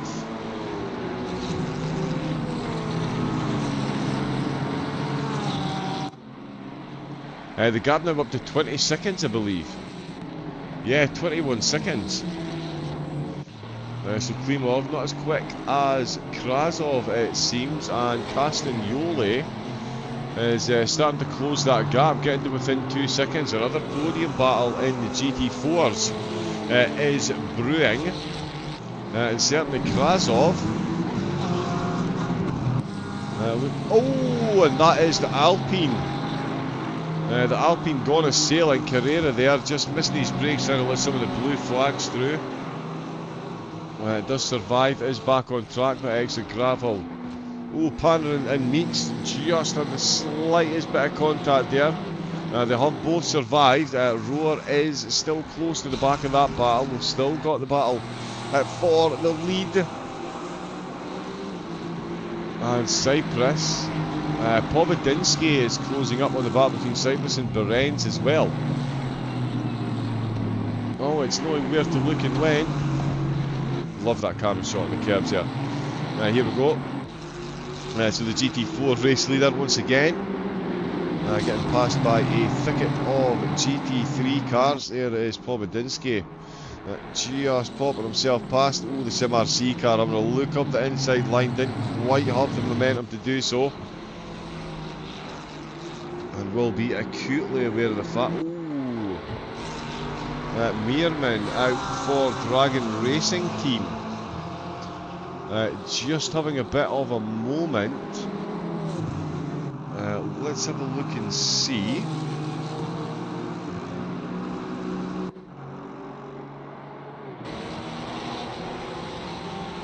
Oh, so no one around, so they have swapped. They have swapped drivers. Meerman behind the wheel. Oh yeah. And the back end of the car just going out with turn number 1. Tail as old as time. Held his brakes well, and that is certainly held their charge. Well, Cyprus very, very close indeed now. 2 tenths. Absolutely on the money. Ramani and Braun are separated by 8 tenths. Castagnoli is absolutely flying in the GT4s at the minute. And Klimov really isn't in the groove at all. Dropping time to Krasov and now under serious pressure from Castagnoli in the GT4. The Emma Reparto coaching car. Yep, we're on a masterclass in the Red Bull Ring in this stint at the minute. And yeah, Klimov really got his work cut out for him. Hanging on to the spot if he can. Croyton, who's tumbled down the order early doors. The Aston driver making their way back through the field. Panarin and Meeks have swapped positions and swapped back again. And it looks like they might swap back again as that Honda is around, or up the inside line, going to be round outside the turn number 6. Is he going to be able to hold it on the brakes against the McLaren? Nope, as you would expect, the McLaren getting it done, and the Porsche still lurking there in the background. We've got Cyprus is still very close. Oh, and Ramone has got back under the rear spoiler of the race leader again. As that's the Dragon Racing Honda, not too far ahead of them. Indeed it is, and that is the top two. And that is the podium battle as well for the GT3s. The GT4s that they've just gone past, and it is a full-on battle at the minute then. I did say Castagnoli was going very quickly. He's going to go round the outside of turn number 6. There's a bit of a wiggle in the McLaren, nowhere near as much grip in these cars as the 3s, of course. Really putting that to the test. Where are they? There we go. They're still side by side. Krasov surely going to come out on top here. He has closed that gap absolutely beautifully. Holds that side by side through every single corner. And yep, you can hear the car drifting off behind. That is the Maserati. So long time race leaders find themselves down into third place. Krasov now will be next on the list for Castagnoli. 26 seconds he's going to need to make up there. Ramone is still 3/10 down. Oh, Polovinsky, as predicted, he is right on the back of this battle as well. So Cyprus not able to get the overtake done so far, and that has brought the BMW into it. Let's see what the Ferrari can do this time around. That is the Honda ahead of them. So yeah, they've got a nice little bit of slipstream actually until they get past, and the track temperature has dropped as well, another degree. It would certainly be nice if it dropped a couple of degrees in here. It is very warm in the UK at the moment. Very warm. Oh, and he is very close again. Good work on the brakes.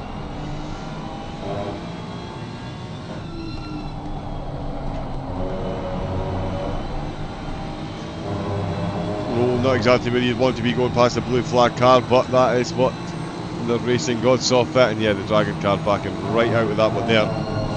But it certainly kept Ramone in sharp focus in the Sim RC rear view mirror.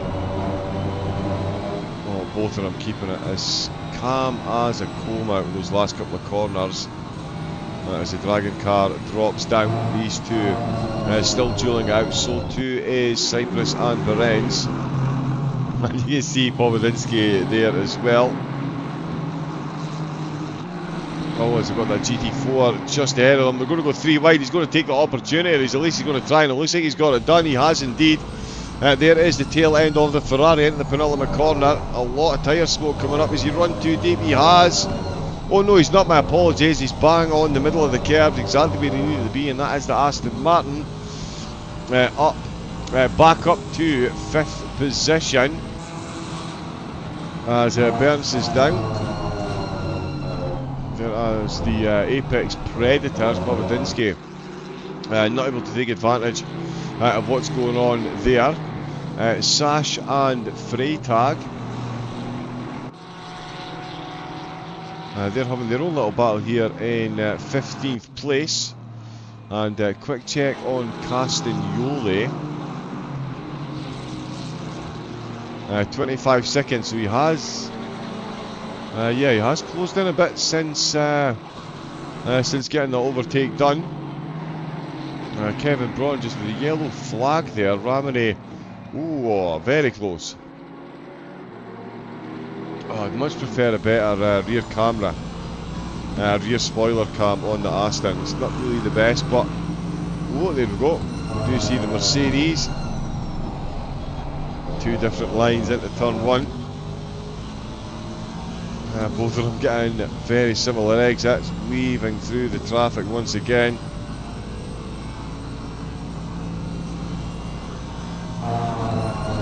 Yeah, 7 or 8 seconds in difference between the lap time of the GT3s and GT4s at least. So yeah, they do encounter them a whole lot, and I tell you what, he's got a good exit there. That's exactly what he needed. Try and break away, get a bit of breathing space. He is just pulling that Ferrari along in the slipstream. The Dragon car will be happy just to hang with the leaders. Maybe get a bit of slipstream himself. Podium and the BMW. Where's he gone? There we go. Up to 7th position. After starting in 10th, after those pit stops, and goes for a big move up the inside into Remus. Has he got it done? He has indeed. Beautiful work out of the last corner, and he gets Berens. No, Berens comes right back at him and does manage to get it around the outside. Good move. Attempt there by Pobodinsky. We'll see what he's got down into Remus. He's certainly got the momentum to get around alongside. Not quite able to figure out the cutback there. Good run by Berens through that corner. This is it's going to be a close one. Oh, down the hill we go. The Ferrari just kicking up a bit of dust. Good use of the brakes. SimRC car, Dominic Cypress, you can see he's doing his best to completely break away, so he's showing some very good pace. He got that move done pretty toot sweet. And he's already put the Khaled GT4 car between himself and these two. They should be passed on the straight. Yeah, they will indeed.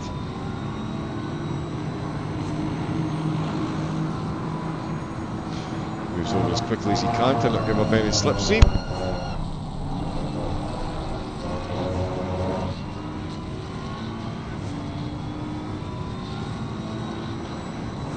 So where are we now? We've done 48 laps we've got, and we are starting to get to halfway through this stint. Oh, he's having a look at the inside. The Ferrari's left him enough room as well.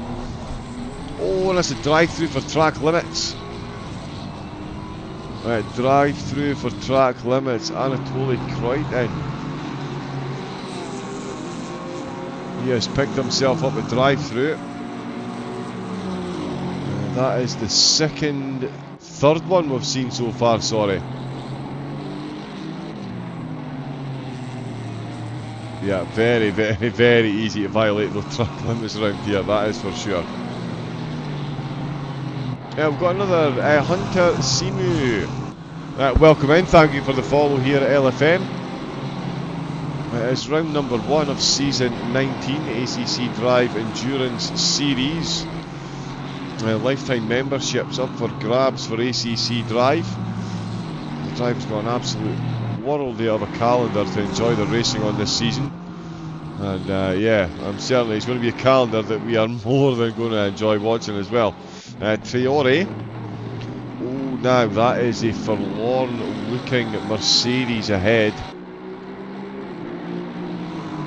Nothing showing on the instant tracker as well.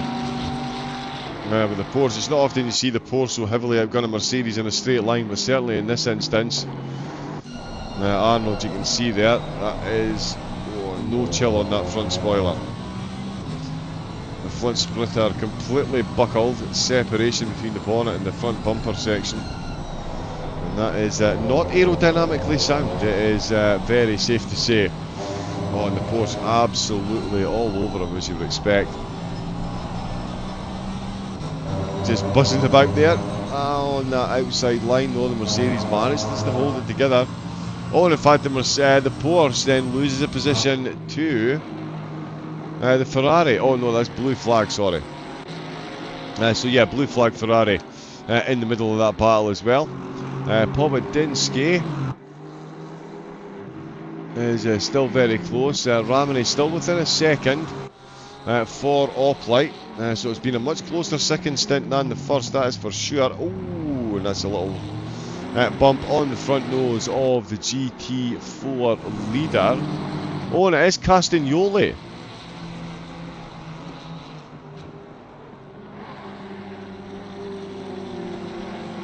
Because Krasov came into the pits. Okay, so Krasov...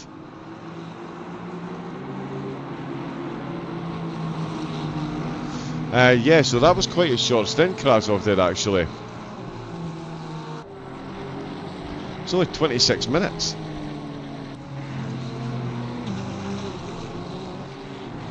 Was taking an hour and 13 into a 3-hour race, so I suppose, yeah, I mean... yeah, interesting one. We'll see. Castagnoli is out on track. And is definitely one of the faster GT4 drivers. So going great guns at the minute in the lead. Klimov then re-promoted to second with Krobler for Khaled back up to third place. We've got Croyton on his way out of the pits. Drive through cleared. Oh, Burns with a bit of a yellow flag. Pobodinsky still very close. Where is Pobodinsky? Ramone and Braun. They're very close as well. Oh yeah, Pobodinsky not quite as close as it looks. Right, okay, so yeah, let's keep an eye on the battle for the race lead, because again, they've got this nice solid train of traffic, and the GT3 car freshly serving a drive-through that they've had to navigate in the last couple of corners. Oh, and that's another drive-through just come up as well for track limits. I did miss the number on that. Did anyone catch the number?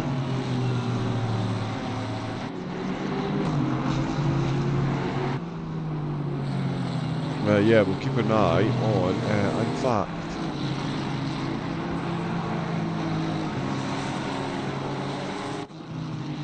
okay, no. Yeah, we'll see who comes into the pits.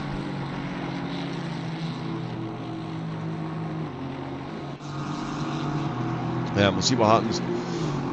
Certainly between these two, Freytag in the pit race in Porsche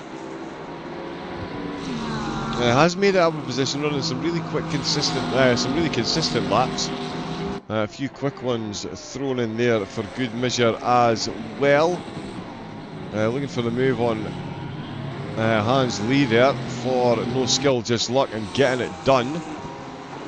So no skill, just luck. Still up 6 positions overall, but that's now Pit Speed Racing, who started from the pits. So they did qualify in 15th place, started from the pits, and now find themselves running in 13th. So good start for them. Oh, it's Oren Megans for In Felix Racing that's coming to the pits. I fear that is for the drive-through. It surely must be. It absolutely is. Oh, so In Felix Racing picking up a drive-through for track limits. Oh, it's these two still picking up on another slipstream. Every opportunity, every time another car appears in front of them, you can see Oplite rub their hands together. Potential another move. Oh, good exit there by the Aston Martin though. That's put the next couple of corners firmly to bed. Yeah, there's no way the Ferrari's getting close enough there. Beautifully done by both of them out of turn number 1. Yeah, Oplite gathering themselves back up, getting back on the charge once again. We'll see. Castagnoli was a full service pit stop. The other interesting one, of course, Matthew Hughes in the GT4s for Apex Predators. They only took on fuel in their previous pit stop, and the two cars behind did drive-throughs for Khaled. So yeah, just a quick reminder on that one. So we'll see what difference they have in their next pit stop. Oh, Pobodinsky just flashing a white flag there. Yep, just going past the GT4 McLaren. Hasn't got himself past Berens as yet. I'm sure Berens will be keen to keep it that way. Dominic Cyprus, since he's got past, absolutely pedal to the metal. He's put 3.6 seconds behind him, and he's closed within the 6.5 of Berens ahead. So absolutely making hay while the sun shines. We do have one of the GT4s in the pits. Livraji already served a drive-through, is stationary this time in though, so it looks like this one is a full stop, full service stop. I'm not quite sure why it's shown as a yellow flag. Thankfully the driver's not getting yellow flags, so they can still overtake. Oh, Meerman. Oh, the Dragon car, Meerman 122 off the side of the road. Let's have a look. So did see a bit of a jitter on the way out of turn number 1. The back of the car stepping completely out. So much more pace there.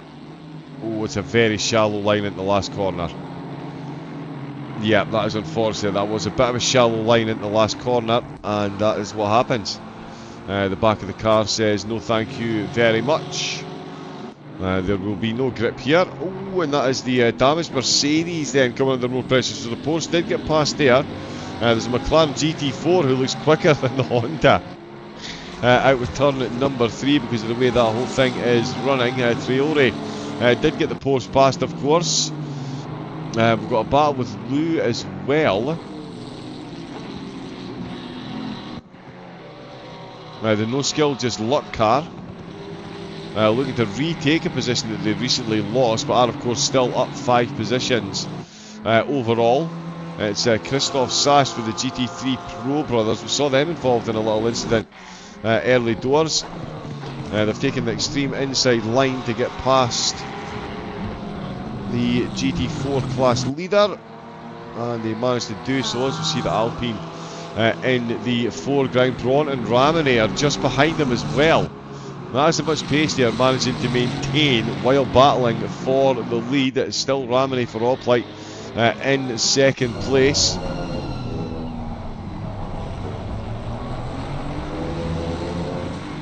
And yeah, you want to talk about attributes that you need to win an endurance race. Be quick in the pits. You'd be amazing what can happen being quick in the pits. Being consistent, making decisions that will ensure you make it to the end of the race. But surely one of the, managing other traffic as well, but being able to drive this close for such extended periods of time to someone else as well, absolutely vital. And of course, being able to drive with someone being this close. It's all fine and well being the hunter or the hunted, but which do you prefer and which puts you under that extensive pressure? I do imagine these two, calm as a coma, probably munching a nice Sunday roast with a spare hand, nice little cup of tea. Yeah, I would be sweating even more buckets than I am now in this heat, driving this close around here. So precise you need to be around every corner, and it changes every corner. Is it a GT3 car? Is it a GT4 car? Is it a good exit? Is it a bad exit? Is it a good exit for one and a potentially bad exit for the other? He pulls back in. He knows if he goes full send there, all he's going to do is come nose to tail with that Ferrari ahead. Let's see what they can glean along the straight from the Ferrari. They're being flagged. Meerman still trying to go past, I know, but we're going to stay on board with the battle for the lead. The GT4s still being led by Castagnoli. He's 4 seconds up on Krobler, who is 3 seconds up on Klimov, the one-time race leader in the GT4s. Again, multiple pit strategies being displayed by the GT4s. We'll see how they all come together towards the end of the race. We're actually very fast approaching the halfway mark of the race, which means of course we will be fast approaching the second pit stop for a lot of the drivers. Megan's had to come in for a drive-through, back out in 12th place after serving that drive-through. So down 3 positions overall. But certainly with the pace, going to be an interesting one to watch.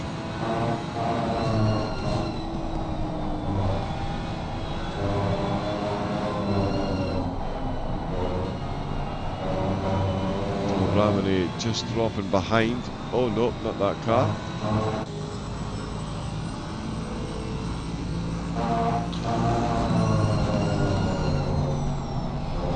I do like the sound.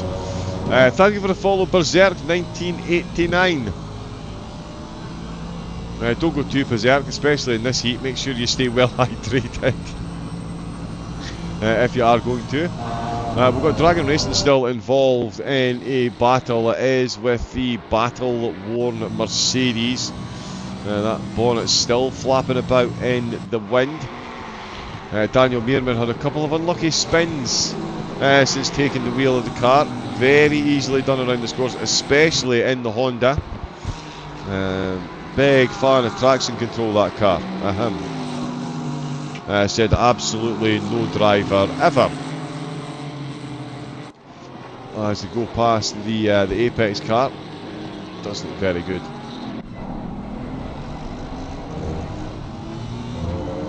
Hopefully the colours are coming through as well on the screens at home as they are here. It's a very nice paint job. That battle continues. The battle for the lead continues as well. Croyton making moves back up the field as well after a tough start to the race. That is blocked. The Aston Martin putting pressure on Hans Lou now, the no skill just luck team. They're up a couple of spots. Croyton is back up one in the stint. It looks like it's going to be two. Yes, indeed it is. Nicely done into turn number one. Hans Lou deciding to pick the battles wisely there. Yeah, they'll have seen how quickly the gap was closing. You're better just to run your race and see what happens down the line, and that's exactly the approach they took. And then we've got the Honda of Meerman. He was looking close. Oh yeah, still is close to that Mercedes. Still quite hasn't found a way past. Oh, much like Ramone, can he use this bunch of traffic to navigate a way through? Doesn't look to be so. So we are on the halfway mark. So with a 48-minute stint timer, the vast majority of them, yeah, 46, 47 minutes. So that would be what, 80, 95. So another 25 minutes left. We should see the vast majority of the cars have been in for their mandated second stop. A few of them have already been in. Paul Badinsky, he's been in the slipstream of Behrens for quite a few laps now, not able to find the chink in the Ferrari's armour.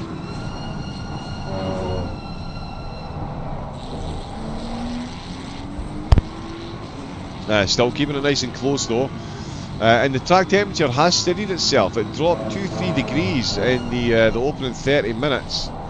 It's not dropped any further.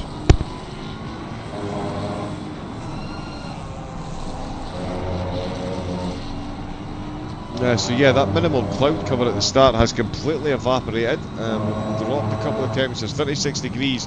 Definitely better than the 40 they had in qualifying. Still not overly generous on the tyres, and that is an overly generous exit there by oh, he's pulled into pits. There we go. So Behrens pulling into the pits after a 45-minute stint. I was thinking to myself there, that is quite the dash. And Meerman for Dragon, actually, they pitted earlier. Oh, this is going to be a big swap position. There's Meerman. Oh, still looking for the move on the Mercedes. We'll see when more come in. Of course, Megan's built in for the drive-through. Krasov has been in. Burns has just come in there. Braun still holder of the fastest lap, number 1 minute 28.360. Ramone's quickest lap, 1 minute 28.395. So 35 hundredths separating the fastest laps of these two up at the front of the field. It has been a titanic struggle so far.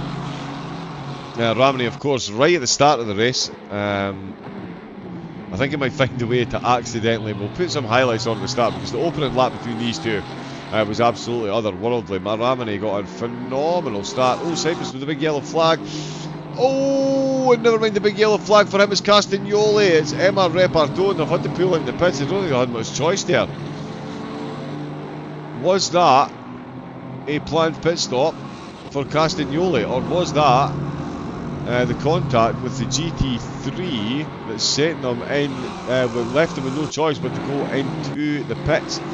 Let's have a look and see. So the Sim RC car coming flying through. You can see how much quicker they are through these corners. Oh yeah, no, he didn't look like he was going any place near the pits. Yeah, so I'm going to say they were left with no choice there but to take their pit stop. I will check their stint time when they come out. As Ramone comes in. Braun is in. Ramone is still in his back pocket. They both come in. Zahentner, who we haven't seen this stint, my apologies Sebastian, but it's been an absolutely solid stint, running in third place. The live for race Martins behind the wheel of Ferrari, still in fourth. Zahentner has stayed out. So Zahentner has stayed out. Meggins is back into the pits, so that will put Robin Hoogland of Infelix back up to 15th place. Yeah, big incident for them. So they're still down 9 overall. So it's been a tough one. Dominic Cyprus does come into the pits as well. Alex Martins has stayed out. I wanted to check the stint timer, didn't I, of the one-time GT4 race leader.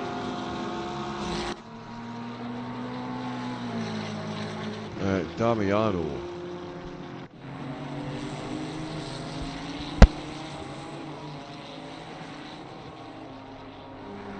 So yeah, 43 minutes. Their first stint was 48 minutes, their second stint was 43 minutes. So yeah, a bit shorter, and on that pit stop it was full service. It was full service. We've already seen a few GT4 cars with fuel only, and indeed just drive-throughs to clear their stint timer. Cyprus on his way out of the pit. Sash goes through. Zahentner is still the on-track leader, with Martins in second. Obadinsky for replay in the BMW now up to third, with Carbon Motorsports in fourth place. Matija Meeks for Alpha Team Racing. They find themselves now up in fifth. Of course, the pit stops to take, and indeed Martins does come into the pits. Oh, Ramone is ahead of Braun. Ramone is ahead of Braun.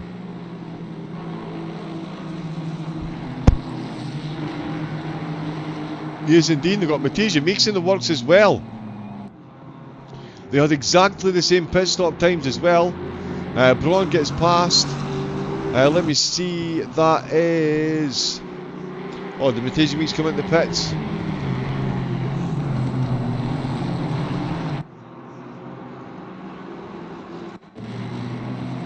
Oh my goodness me, my apologies. We've been on replay for quite some time now. Sorry. And we've actually missed that overtake there as well.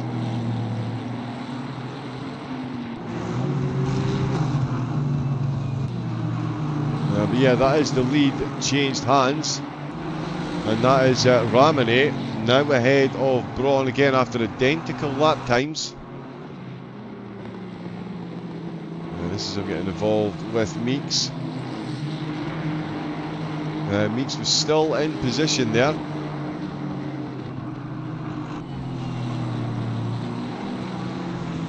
Let's get back onto that. As we can see, an absolute flood of cars once again coming into the pits, and indeed on the way out already. I know is out now. I'm sure they'll be grateful to get that Mercedes well repaired. Here comes the Apex Predators into the pits as well. I believe yet Croydon for Team 32. This will be their third pit stop. Traore from Dog Poo Racing in the Porsche there in as well. Matija Meeks comes in. That puts Ramone back up to second place. But of course, when Zahentner comes in the pits, that will be up to first. All the work to do now then for Kevin Braun. 1.3 seconds is the deficit that Braun has got.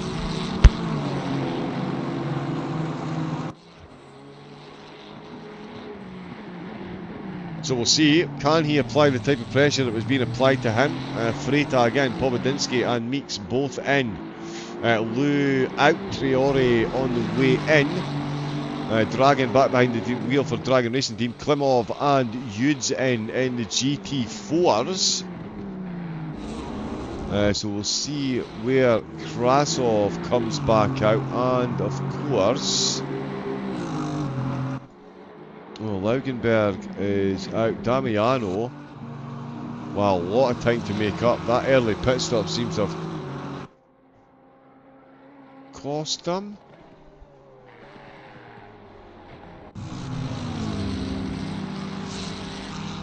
Yeah, I think it has. Like it's really cost them.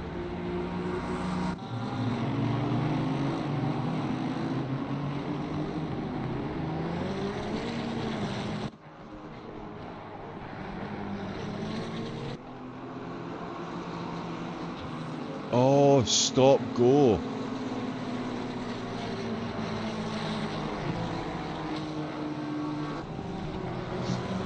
Penalty goes stop and go cleared. L57, car 405. It's not shown on there, but yeah, so they've got a stop go penalty. That's dropped them right out of the battle for the lead then. Wow. Multiclass racing at its finest. There is the Henter coming into the pits. That is going to be Braun in second place, and Axel Ramone confirmed race leader. The gap at 1.3 seconds. And the rear wing camera on the race leader that is actually usable. Excellent. Sash and Croyton, 14th and 15th position, having themselves a little battle as well. Let's have a quick look at that one. Ooh, nice. And they've got, is that Musterman? No, sorry, not Musterman. It's Cuprez. So Coops for BMP E-Racing. They're looking to gain back positions as well. It's going to be an uphill task given the battle that they've got in front of them. The Aston Martin Stilton Sash is where I want to have a look. There we go.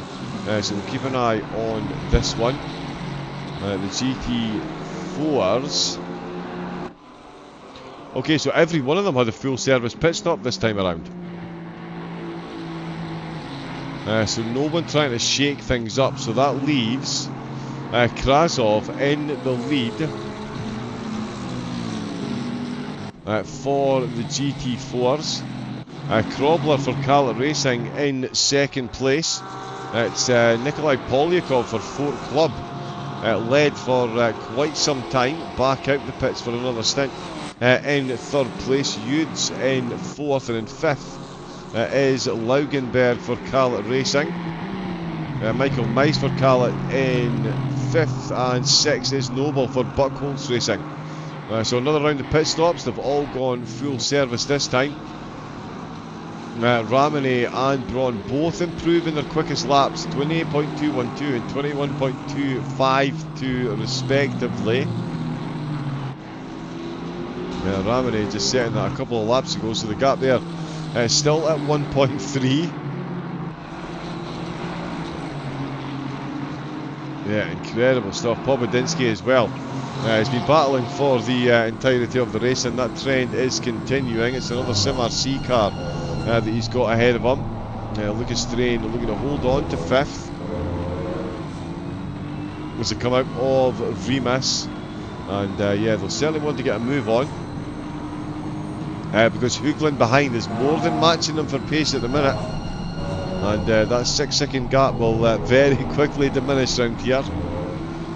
If you're caught up in a monster battle. Krasov with a good lead. That drive-through on the first pit stop really has done them well. 23 seconds is the gap they've got. Polyakov 32 seconds down on the race lead. He's definitely one of the quicker drivers out there, so we'll see if he can close that back. Pobodinsky out with turn number 7, heading into Rent.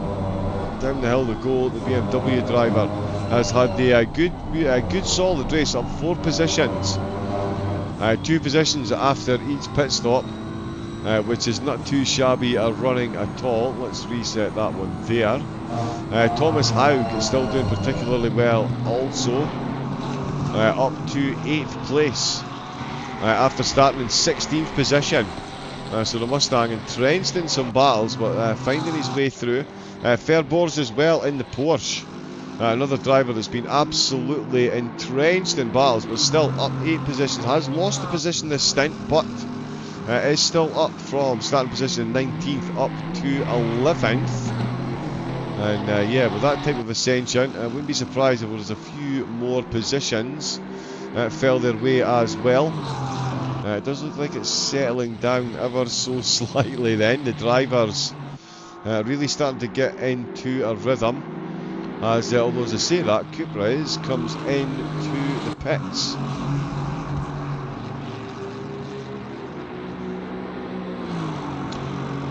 Oh, of course, yeah, after an early first pit stop. Yeah, this is now Cupra's third.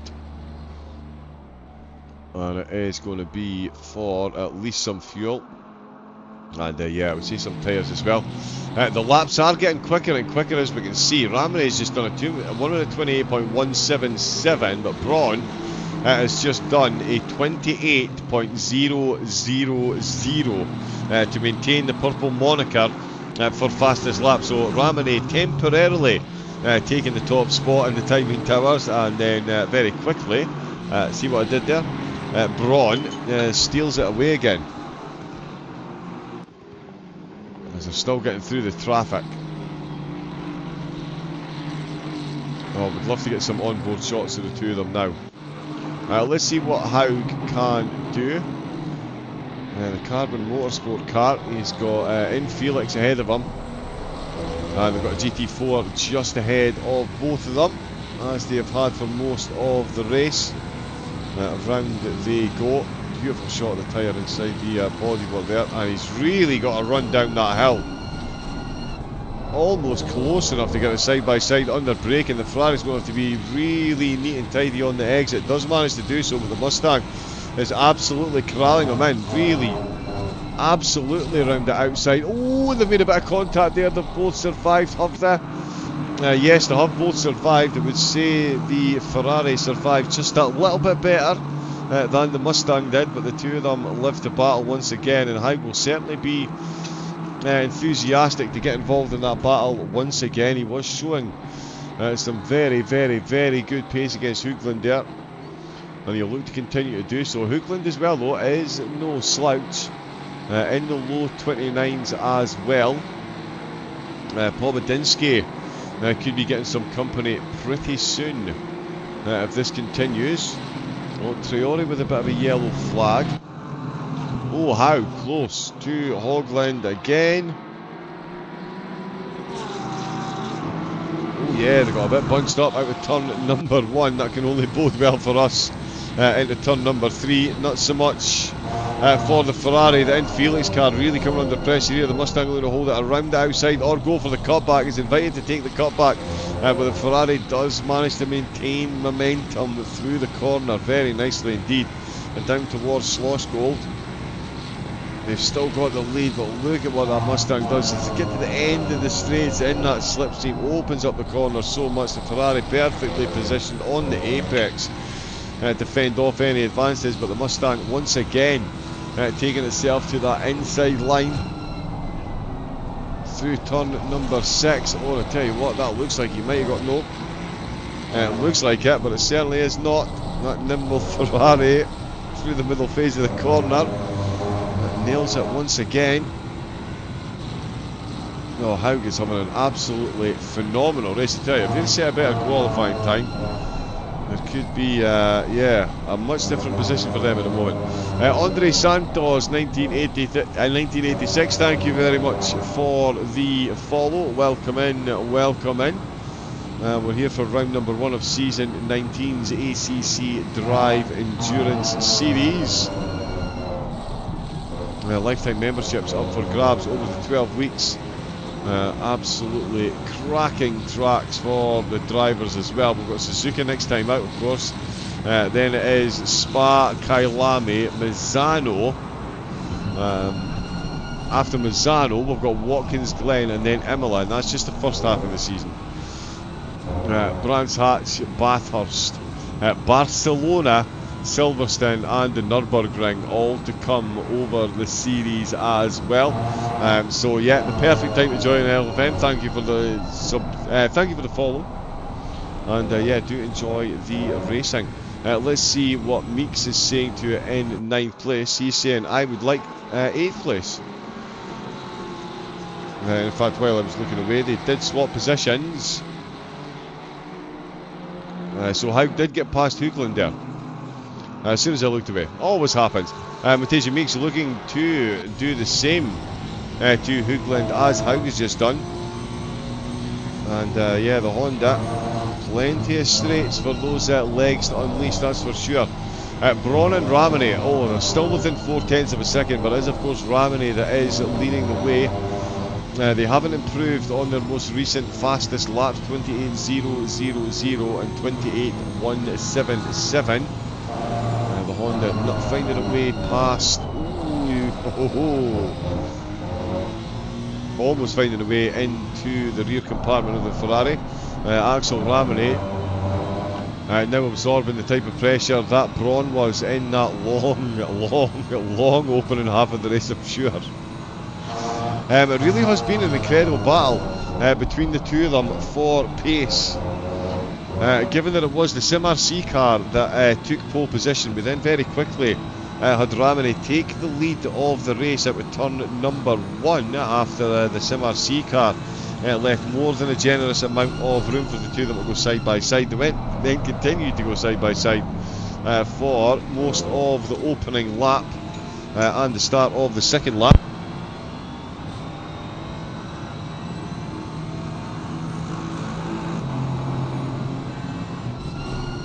And then the Sim RC car did look like it was getting away, about 5 seconds was the gap at one point. But then a couple of pit stops later, and we've now got Oplight back in the lead. Sim RC back to what was their temporary home in second place at the start. They've now been there longer in this stint than they were at the start, and the track has just evolved again down to 34 degrees. So after a nice solid, 30-40 minutes, it stayed exactly the same. We've just lost 2 degrees. That's going to be fun for the tyre pressure working out. That's a great sentence. I love that one. Let's see what's going on with the GT4s. Krasov is still leading the way. 25 seconds is the gap there. Can't confirm Nikolai Polyakov has closed in on Timo Krobler. That gap now down to 5 seconds.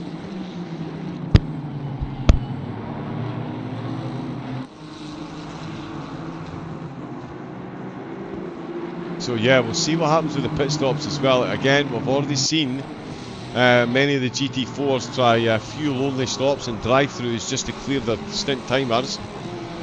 Oh, the Honda into turn number 6, right out on that outside curb. The Ferrari taking the mega inside defensive line. That is going to really require a lot of use of the brakes.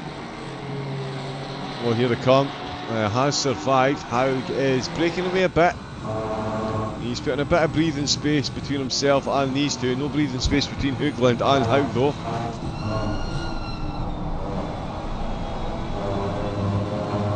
Yeah, the Honda just looking a little bit more confident through the corners. They both take the last one very nicely indeed. In Felix looking to regain positions if they can, but at the moment it's all about maintaining what they've got, and maintaining the lead is all that's on the mind of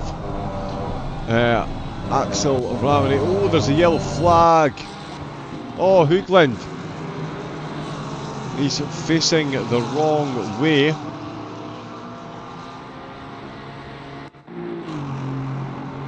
So let's get straight onto Helicam and see what's happened here. Okay, catching up to a GT4 and being closed in on by a GT3. Oh, that is unfortunate. That is, yeah, an unfortunate inevitability in multi-class racing. And Hoogland, who put up a good battle there, just finds the GT4 turning in a bit quicker than he anticipated, catching the front of his car and finding himself sideways. That puts Meeks up to 8. Haug confirmed in 7th position. Pobedinsky, sorry. Still all over the back of Lucas Thrane. Much like Thrane's teammate Braun, who is all over the back of Ramone still, and they've got even more traffic to deal with as well. You'll love to see it.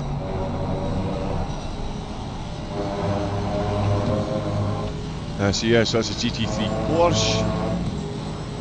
That blue flag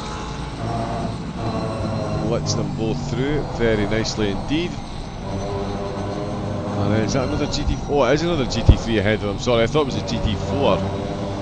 the hood in there. That's Panarin. No, it's not, sorry. Febors is the car behind him. It's not Panarin ahead though. So Febors is getting blue flag through there as well. Pobedinsky on Thrain. No, he's not got it done. He is so close at times though. Just can't outgrunt the Aston on the corner exits. What does Braun have now? Oh, and he's really got himself a Ferrari badge on the front of that Aston Martin. He's been so close to the back of that thing so many times since he's caught back up. And this is the two absolutely solid battles that are going on. Polyakov is now 3.6 seconds behind Krobler, so that's another 2 seconds he's made up on second place in the GT4s. So Polyakov really is moving quickly, although Krasov 2/10 quicker than Polyakov on that previous lap, so Krasov absolutely getting it right up at the front of the GT4 field, carrying a good lead there. Krobler going to be under pressure potentially before the end of this stint. Again, the pit stops could be absolutely all over the place for the GT4s with 2 stops still to take. We've got Braun still trying to take the lead from Ramone, and Pobedinsky still trying to take 5th place from Lucas Thrain. Oh, and that's a good exit, and he's used the other traffic well. The McLaren's pulled over for fairness to make sure that no one was boxed in. They're going to be side by side down the hill into Schlossgold, who is going to come out with the gold. Oh, they made a bit of contact on the straight as the BMW trying to squeeze over to find room. The Aston Martin holding their line, defensively allowed to do so. As long as you don't make a move, you hold your line into the braking zone, and that's exactly what he did, trying to make it as difficult as possible. The BMW looking for the room to open up the corner, but Thrain wasn't quite feeling so generous. Pobedinsky does get the overtake done. Finds himself eventually up into 5th position after a long tussle there. Now 8/10 between the top two. That could change in an absolute blink of an eye with everything we've got going on. Polyakov just catching up to this gaggle of cars as well. We do have Noble, who's just got the overtake done there. Buckholtz racing on Kallett racing. Kallett coming back, nope, not close enough. On the McLaren getting a bit of a sluggish exit there. It is just enough though to stay ahead of Kallett's Laugenberg in the Mercedes GT4, even the GT4 Mercedes.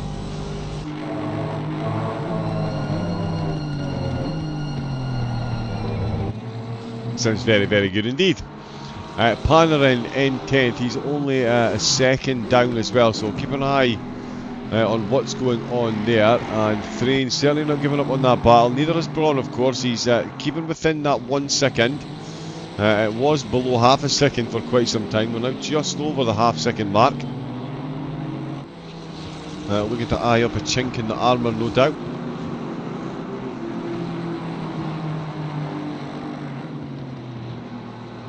And see what he can capture. Laugenberg now 1.3 down. Repagan is out for Felix. Guido's first stint behind the wheel. They have of course had a drive-through, which has seen them down the field. Kreuton as well with a drive-through. Dragon now got Thorsten Dragon back behind the wheel there. A tough stint. The back of the car stepping out twice, which is no good. Simmons with a drive-through as well. I wouldn't be overly surprised if we see more drive-throughs before the end of the race. This track, much like Misano, is very, hundreds of varies. Easy to pick up a drive-through penalty here. The track limits, you're on an absolute knife edge trying to extract every single microsecond that you can. And that lap time seems to be slower. It was 28.0, it's now saying 28.1.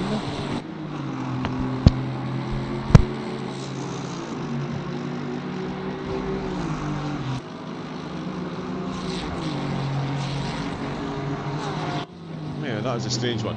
Anyway, strange one or not, we are going to be approaching already the next round of pit stops. Time flies when you're racing at the Red Bull Ring.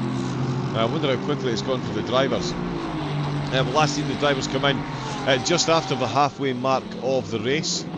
We are fast approaching 2/3 of the way through, so we're less than 20 minutes away from seeing the drivers coming in to take another pit stop. It will of course take them past the 48 minutes left, so it should, or it will, I'm sure they're all hoping, be their final trip into the pits. I can't wait again to see what the GT4 cars do. Oh, Krasov with a yellow flag. He's lost a whole lot of time there letting those GT3s through.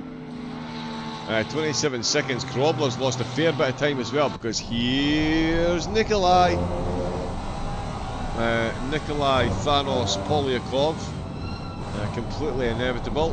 He is absolutely flying. He is wringing the neck out of that Maserati compared to Krobler ahead. Averaging about a second a lap quicker at the moment. He is really moving it. Does have a blue flag behind them, and that'll be dispatched very handily indeed. One of the Porsches from the GT3 class. You can see the face difference there. Perfectly visualised. And in fact, when we're on board, let's just... yeah, 26 minutes he's got left of his stint.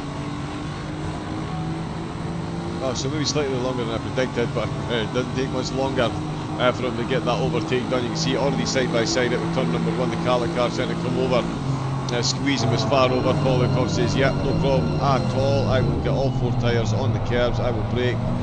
Gets round the outside, bit of a wiggle from the car on the inside, but they've got a blue flag. It's one of the SMRC Aston Martins, I believe.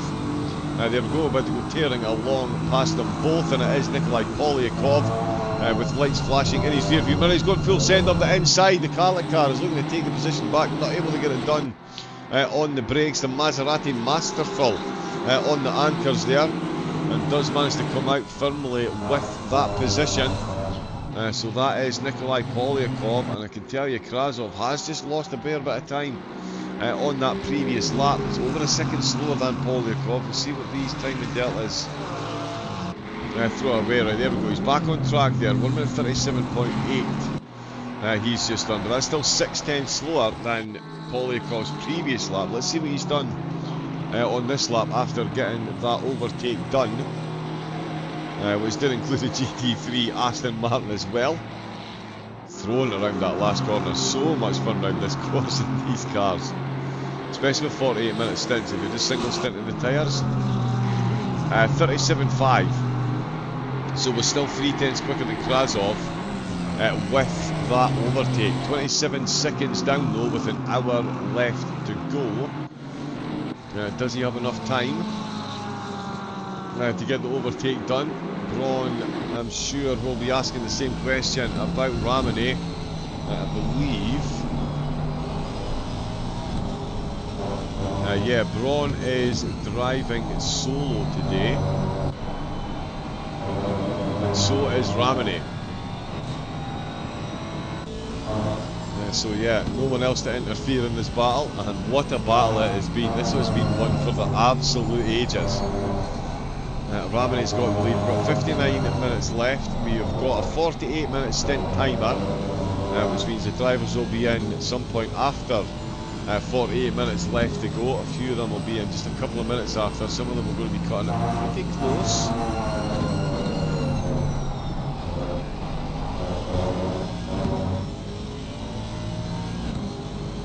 In fact, Braun, he was one of the earliest pitters. Where is... Oh no, they both came in with an hour and 32, right, okay. So these two on identical pit strategies.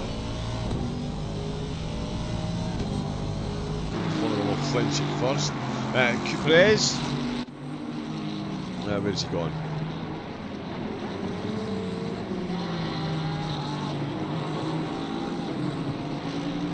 Yeah, 20th position. He is catching up to Capdeville though. Sorry, Arnaud.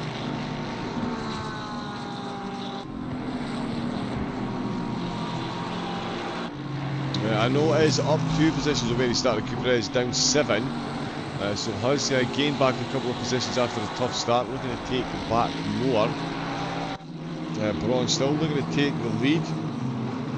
Again, constant battles with the traffic as well, and it's keeping them right in touch with one another. Let's see what the bubble look at his stint timer.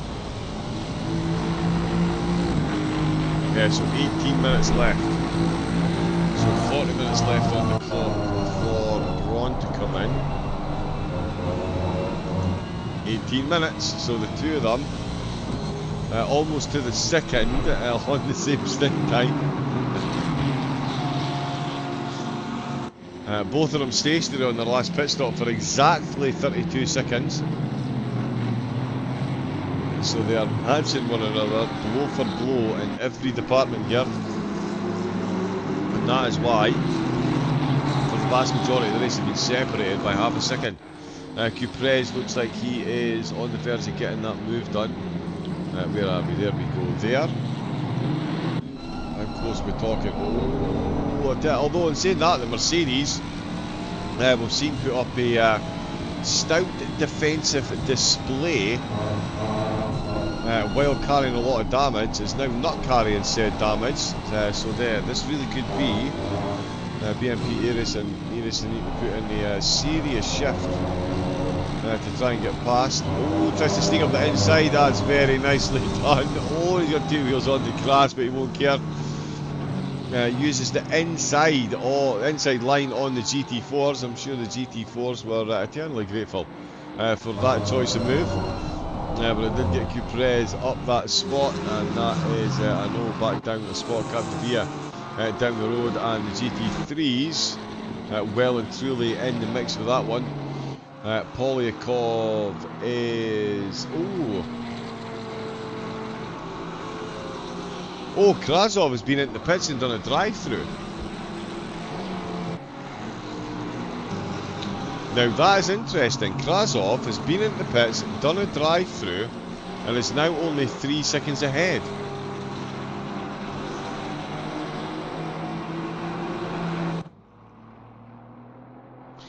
Oh yeah, now that was a 47-minute stint, so they were coming at the end of the stint timer.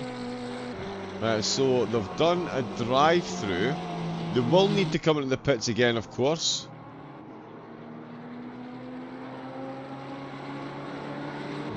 Because they do now have a 48-minute stint timer, but they've also got Nikolai Polyakov only 3 seconds behind. But again, Krasov's car is going to be a lot lighter than the start of this stint. Given the amount of fuel they must have been carrying when they came out. So yeah, more GT4s. Feeling on those strategies, and in fact Rivetto Racing, their Alpine did a drive-through on their last pit stop as well. So that's a couple of them going for drive-throughs. Clear that stint timer, try and save as much time on track as possible. Oh, you absolutely love to see it. Cadio Byrne.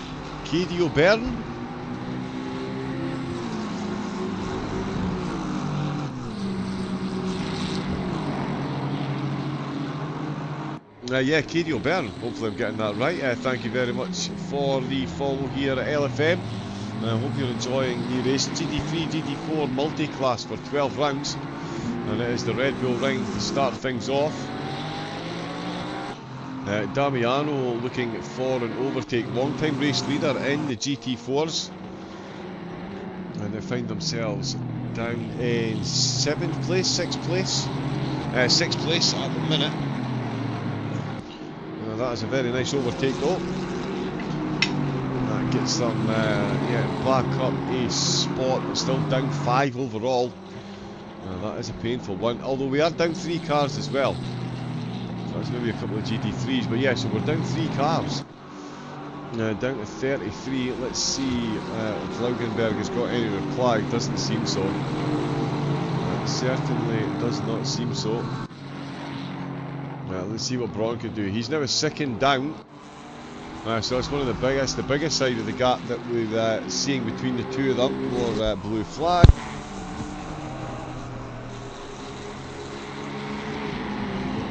absolutely thick and fast. Can we see the stint timer from there? No, we cannot. Yeah, 14 minutes left before they're coming at the pit, so they've nailed this absolutely bang on. Who do we think's going to bring home the win though? SimRC on Allplay. Allplay again, last minute dashing qualifying. Absolutely love it. Damiano looking for another overtake. He's already caught up to Miais, another Carlet racing car. And Damiano looking to make it 2 in 2 laps as the GT3 goes past. He's absolutely nailed that Aston Martin for pace at turn number 1. The McLaren watching an Aston Martin going up the inside of both of them. Connection flash here on the Aston, but they've all survived. Oh, you can still hear that engine left here. There we go. As he pulls away. I'll tell you what, no messing about from Damiano. On an absolute charge. Croyton now sizing up an overtake on Vimazar. This is one of the cars that's had a drive-through. Still running in 14th position, still closing on cars ahead. And Cuprez as well. Catching up on Triore.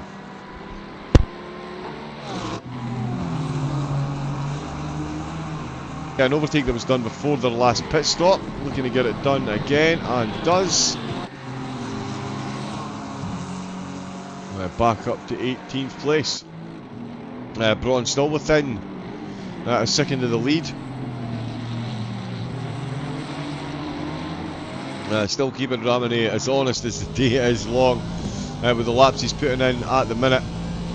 Triore still close to Cuprez in that slipstream. Thrain, Konopinski and Paul Equin out for Live for Race, in fact.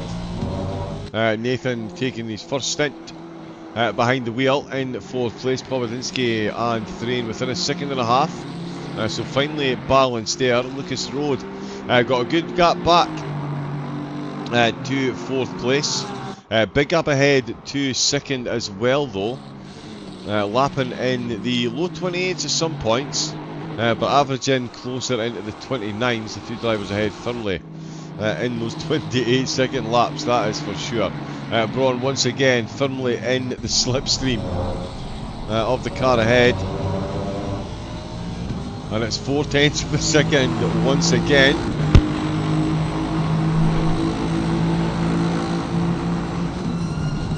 Well, manages at the last second to get onto the racing line as he gets past the GT4, bounces up onto the curbs. Good rotation, good exit.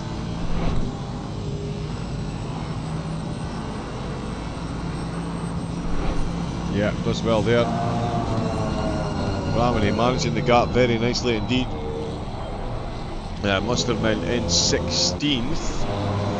He's looking close to Sash. Musterman looking to retake, looking to take more positions overall. Started in 20th position, currently running in 16th, and has certainly given Sash a run for their money there in 15th position. Well, both of them do well through the first turn there, but you have to say Musterman was the slightly better of the two. This could be a battle that certainly goes Musterman's way pretty quickly. Oh, Krasov with the yellow flag.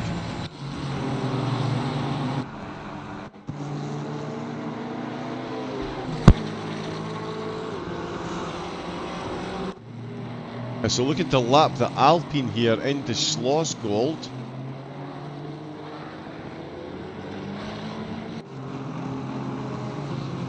Well, maybe the tiniest of bumps. Yeah, not sure why that considered a full yellow flag. Let's get back on the battle with Musterman as they go past the same GT4 car. Oh, and he gets very close into turn number 6 there, trying to hold it down the hill through turn number 7. Such an important exit. Every one of these is an important exit, but this one most definitely. Those curves on the right, so inviting but so deadly when you get them wrong. But they do both get it very much right this time around. Musterman still looking for a way past, so too is Braun. Nothing doing so far. They've got another Ferrari just ahead of them. looks like the all-plate car is through. And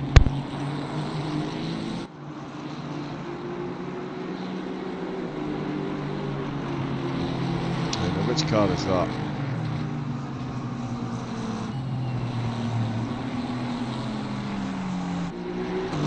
Is that 109? No, it can't be Liverpool, sorry. Lucas Road still in 3rd place. And it is Liverpool Race that are still in 4th. Absolutely solid drive from them, but Podium is keeping a close eye there, and the gap is trending in his favour. Andy is going quicker than Thrain because that gap has extended. Musterman, oh, he's gone side by side down through turn number 4, and he's tried to not quite manage to pull it off there. He is certainly looking the quicker of these two at the minute. Oh, I know it's close to Traore as well, but we'll keep an eye on this battle between the two Ferraris for the moment. As they head down through turn 6 once again, out with turn number 7, into the all-important rent. Yeah, absolutely solid. Pulls out the slipstream so he's not carrying too much pace into this corner.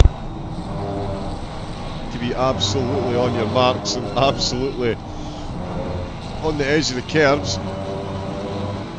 Which they both do, and it is Sash that's fending him off for the moment. A little bit of a jolt there as Braun and Ramone, yet we are still 1 and 2, and it is still Ramone that is the 1. Time flies, we've got 7 minutes left on the driver's stint timer, but importantly for them, we are now within the boundaries of a full stint for the drivers. There's less than 48 minutes left, so they can now go to the end of the race. Wants to come in to the pit, so we'll see if anyone decides to come in early, try and get the undercut. Neither of these two coming in, so look to use a bit more of their stint time if they can. Across the start finish line we go, and that is 89 laps in the books. And it's pretty much been split between these two for the lead.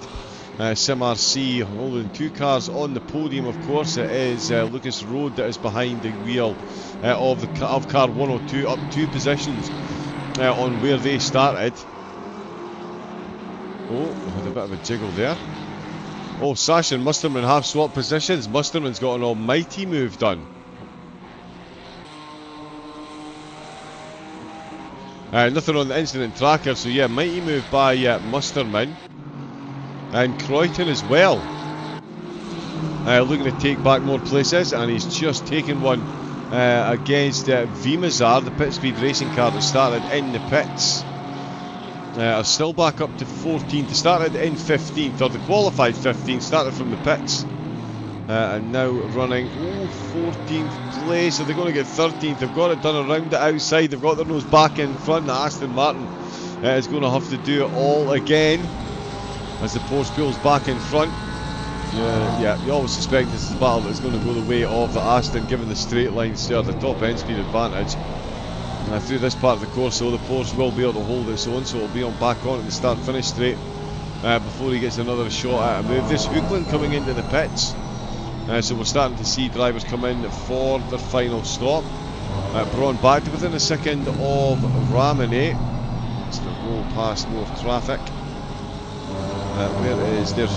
Yeah, they're on the start finish straight, in fact. Is that a good run out of the last corner? Out of the first corner, sorry. It is indeed not quite close enough though. Hoogland is still in the pits, and Croyton almost escaped my gaze there. There we go, he is still trying to get past the Porsche. They did say the start finish straight would potentially be where we would see another attempt. Drifts himself around to the outside. No room for the cut back. Yeah, the Porsche taking the driving line. Absolutely perfect. Perfect defence there. And Hoogland's come into the pits. So yeah, that is Hoogland. Gets the overtake done and then comes in for what he will hope will be his final pit stop. Let's have a look and see. 32 seconds, so yeah, nice full Oh, Thrain's coming into the pits. There we go. We're starting to see the GT3s coming in. So that's Thrain in. Paul Wadinsky stayed out. So have the top two. There's now 1 second between the top two as they do come in. Okay, yep. Too late to see how long he had left on his pit timer. But the yep, top two follow one another in. Let's see what Lucas Road decides to do. Don't think he's going to make much of an inroad. Unless he does manage to pull a double stint. You would think that would be it. Thrain still stationary, so Braun and Ramone. So it'll be Lucas Road in the lead temporarily.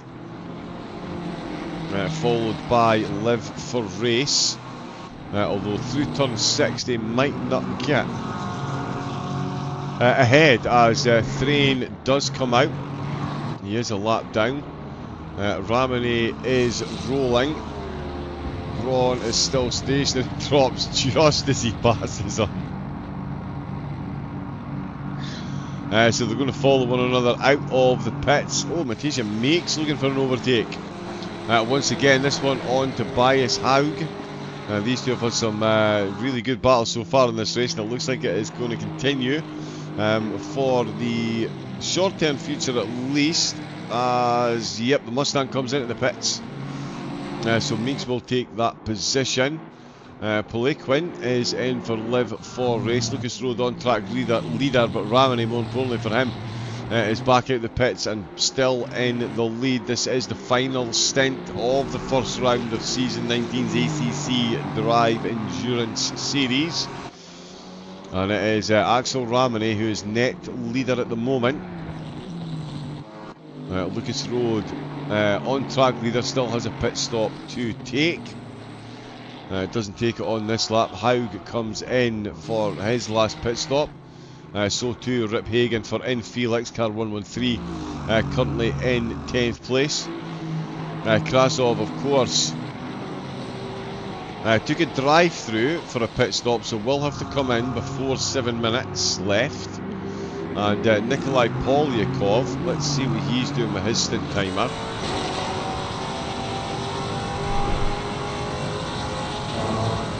Oh, so it is on his stint, we just can't quite see it because of his hand. Oh, so he's got 5 minutes left of his stint. So he's got 5 minutes left. Yeah, he's going to get another couple of laps in there. That'll take him with 35 minutes left to go.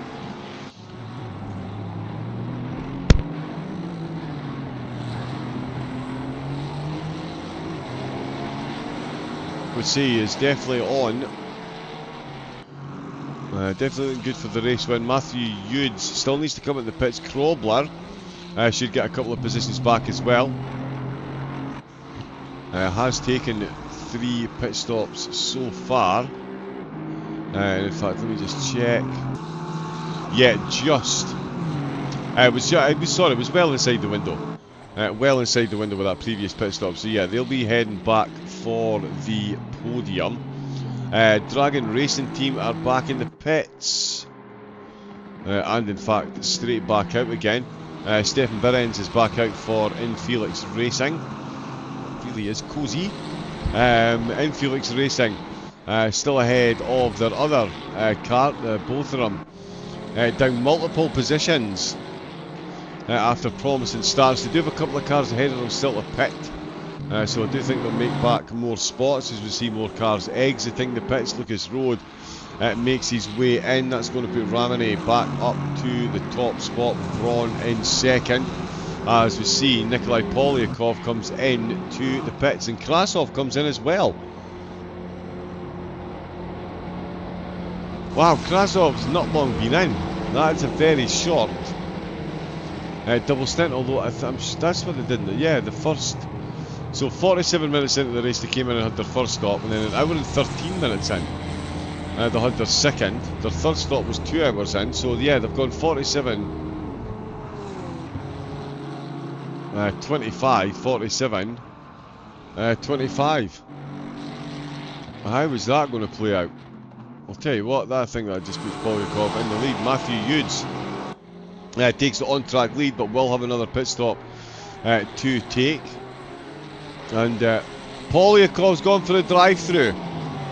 Polyakov has gone for a drive-through on his final pit stop. Krobler is up to second place potentially, while third on track Krasov is heading out of the pits in net fourth place. So it's all about when Hughes comes in, but more importantly Krobler is back ahead of Krasov. Cooper is in the pits, and no in the pits as well. Panarin comes in. Pobodinsky has been in, so that's him back up to sixth place.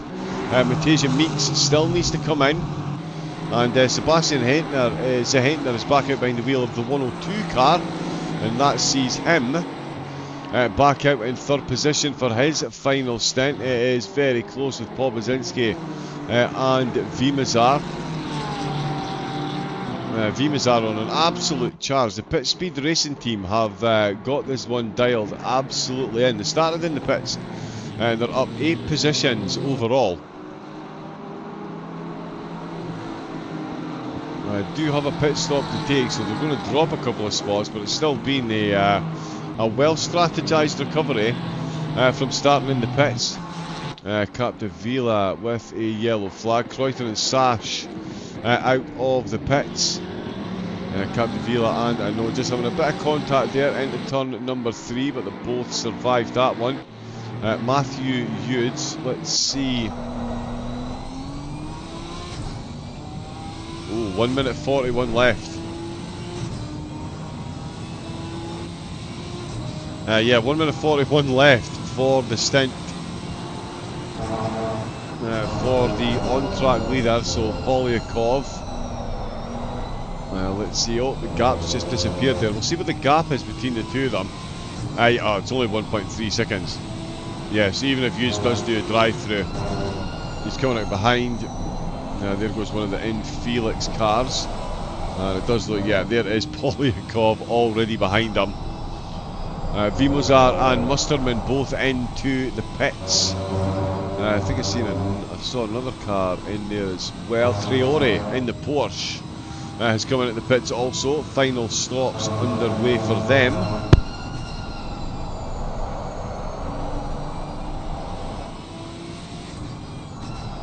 Go as the on the pit ends. Although, yeah, the pit ends is a bit tighter. There is Polyakov taking the lead once again in the GT4s. Krobler out the last corner, so that'll be P2 for them once again. Krasov, oh, and he almost gets turned by the Honda there. A bit of contact on the exit to 8. And yeah, potentially clean up on aisle 3 there. As the Ferrari goes through. Oh, the McLaren taking another dunt there from a GT3 car. Is that Pobodinsky? Is he actually battling for position as well? He is, with Alex Martins. So that's a battle for position that's going on there. As Martins retakes a spot. Oh, he's gone a bit wide there as Martins. Potentially a slap on the wrist. He's gone right round the outside. He's got an exclamation mark, so I think he made that overtake off track. So that is going to be an interesting one to see if he gives that position back. But that is for position. And that is Pobodinsky. Oh, and he's been sandwiched. Oh, and the Ferrari has just gone right up through the inside. And all that's done is brought Dominic Cyprus into this. We've seen what stint that Cyprus had previously, and he's now been presented with potentially a double overtake to get the car back to where they started in 4th place. This is going to be a spicy final stint for these final few positions. The Henter will be so grateful he's managed to get the gap that he's got so far. Just checking, so Polyakov, yeah, 12 seconds ahead of Krobler, who's 21 seconds ahead of Krasov. Hughes has come back out in 4th place. And only 5 seconds behind Krasov, wow. So yeah, good race for Hughes and Apex Predator so far. Capdevila in the pits in the GT3s. Love the sound of that engine grunt. So Cyprus now very much in touch with Pobodinsky. Martins is getting a bit of a breakaway here, and so too is Axel Ramone. 1.5 seconds is now the gap. Ramone was stationary for half a second less than Braun as well in that last pit stop, so that's certainly held him in good stead. That's Kreuton. It is Cuprez that I'm looking for. Still all over the back of a nod in the Mercedes. Yeah, now that thing is fully repaired, it's proven an absolute monster to get past. He's got his defensive Ninja 8 absolutely on point. Let's see, huge.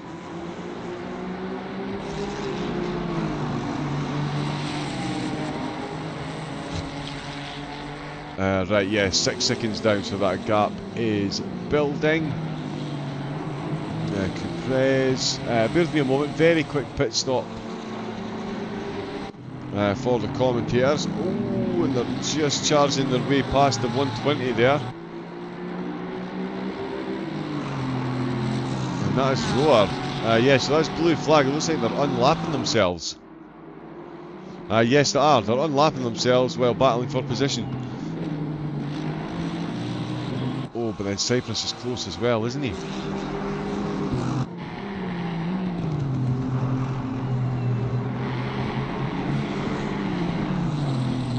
So is Haug and Meeks.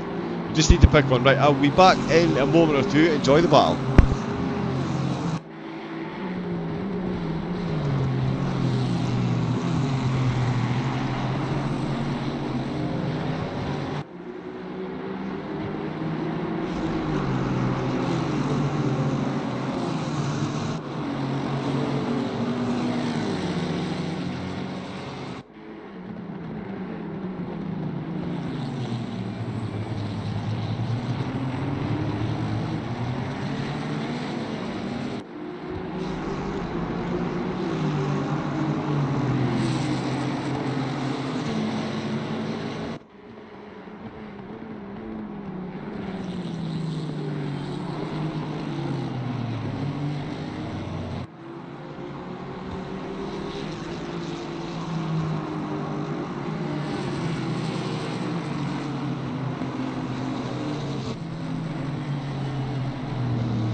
Oh, what a battle this is between these two. 30 minutes left to go. And it is 7th place that is up for grabs. Carbon Motorsports up 9 positions.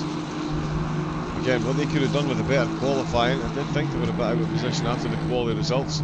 But that is an absolute battle. Meeks has done well as well, both Hondas. Meeks up 6 positions. So yeah, good track to be in a Honda. Kevin Braun now 1.8 seconds down. Still holder of the fastest lap. But it's Ramone that's still holding on to the lead with less than 30 to go. In the GT4s, Polyakov just lapping the Alpine while being lapped by the GT The GT3 battle for 4th position. Yeah, that's Alex Martins and Obadinsky that are just ahead. Meek still hanging on at the back of Haug. Oh, he's run wide. Haug's run wide on the exit to turn number 3 and down straight 3. It's going to be the Honda. He's going to come and knocking again, surely at the Schloss goal. We're going to see an attempt. No, we are not. The Mustang holding an awkward line there, giving the Honda multiple options. None of them palatable for the Honda driver, it seems, so Meeks will look for another opening to appear. And it could be sooner rather than later. We've got some, oh yep, Carlton Racing car. There we go. Very neatly done by all three. We've got, driver 86. Thank you for the follow, welcome in, hope you're enjoying the racing action. It's been absolutely thick and fast for 2.5 hours so far, and we've still got 27 minutes left to go.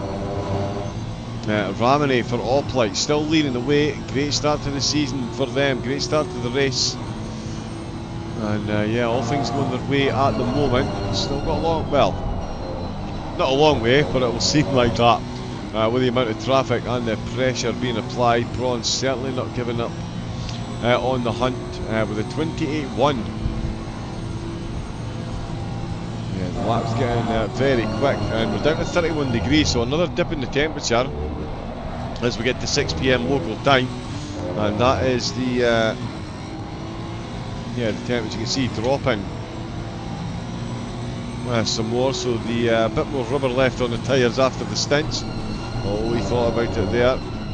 Not close enough though. Haug doing a phenomenal job of fending him off at the minute. Ramone doing an incredible job making his way through the traffic. That is GT4 leader Nikolai Polyakov. He's just gone past there. In fact, the top two in the GT3s have gone past. 92 laps for Polyakov, the lead GT4 car. 101 laps for the lead GT3 car. And that's about to be 102, so yeah, 10 laps down the GT4 cars are at the moment. Tactic, thank you very much for the follow as well. Welcome along to LFM. We are of course on Twitch and YouTube. It's round number 1.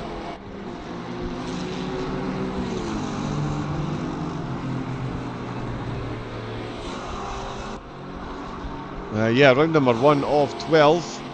Suzuka is up next. Oh, that's Polyakov. Where is Meeks? Let's get back onto that battle because he's still very close to Haug.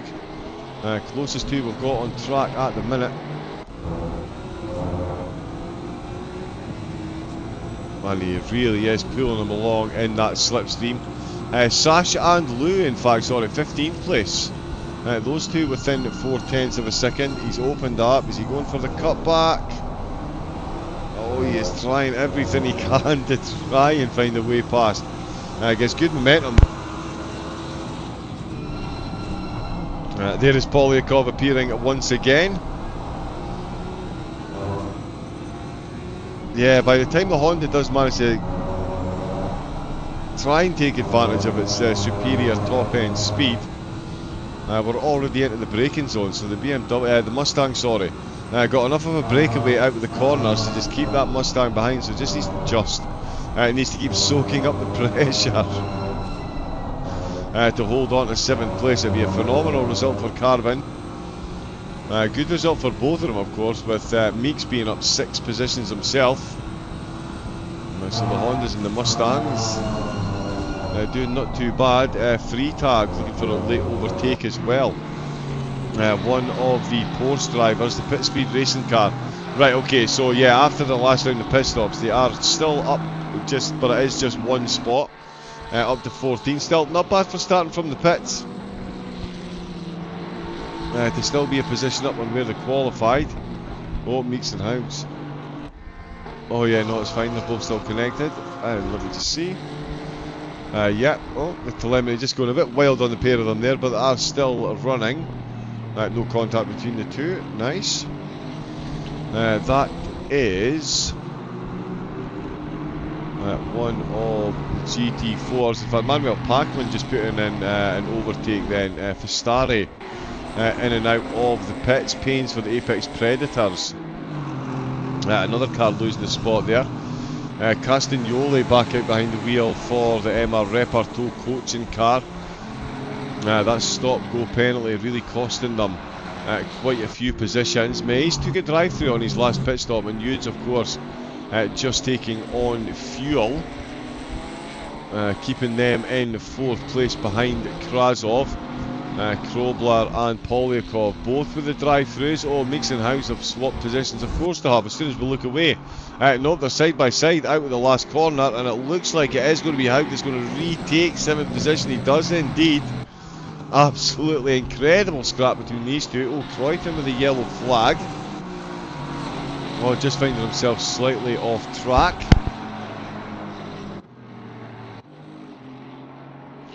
And Meeks once again, I'm going to look up the inside, this time at turn at number 3.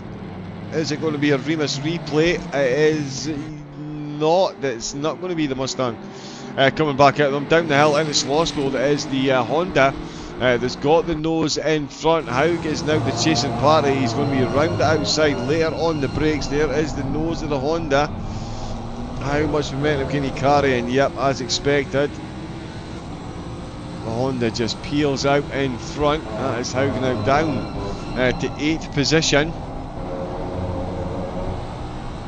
with Meeks up to 7th place.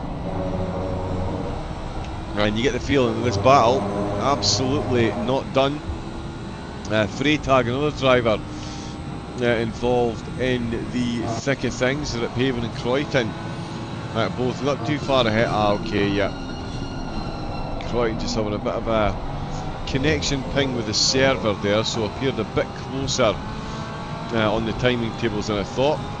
Driver 86, thank you very much for the subscription. Welcome in, and yeah, thank you for supporting LFM. We've also got Angelo Carrero.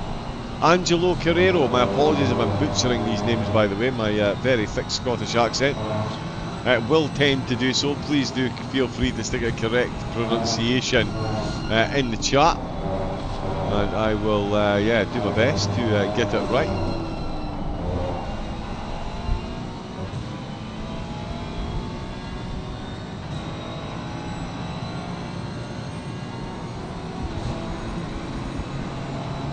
Still tearing his way through the pack is Rip Hagen. Trying again, another car trying to make back spots after a tough start. Braun is starting to close that gap. It's just the odd 10th here and there starting to go the way go the way of Braun. He's now less than a second behind. It was certainly hovering over that. He's got 20 minutes left. And they're lapping in the 128, so still plenty of laps to go.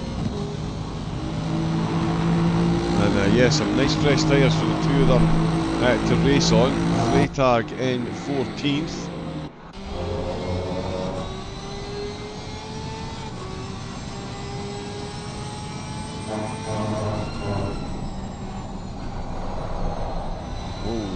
Oh. Throws over the curbs very nicely indeed as he tries to close in on Croyton. Now the Team 32 car with a tough start to the race. That was the car we saw on the exit to turn number 3, completely facing the wrong way. Castagnoli in the GT4s, MR Reparto coaching. Again, great season last season. They'll be looking to continue that and move onwards in this season. So far this race has been a bit of a downward trend. The stop-go penalty has seen them drop out of race-winning contention. But they've just put the move there on Cal Racing's Laugenberg. So I guess them back up to 6th place. Yep, he's made that one stick. Flash of the lights from the Mercedes.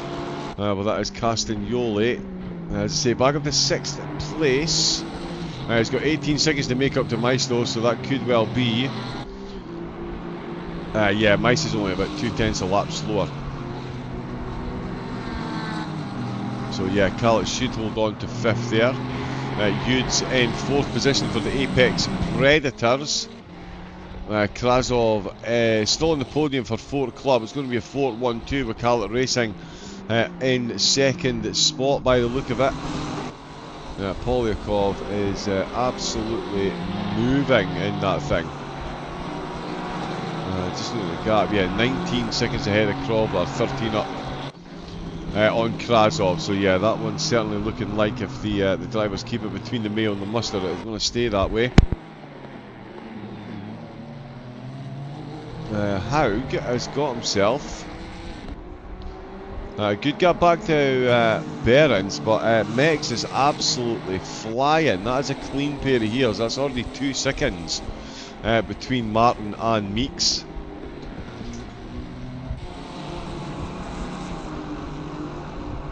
Yeah, so that's a good breakaway he's got there.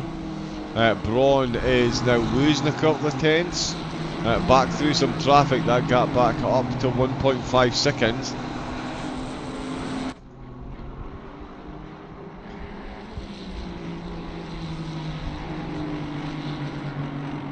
1.6 seconds.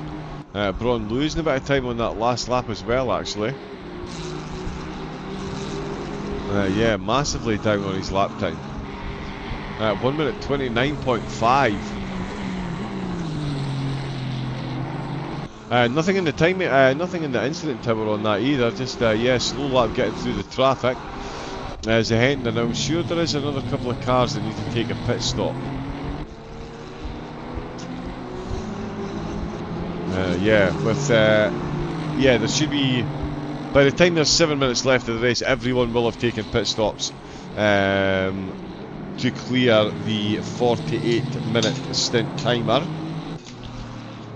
So yeah, I will wait and see who it is that comes in. I cannot remember.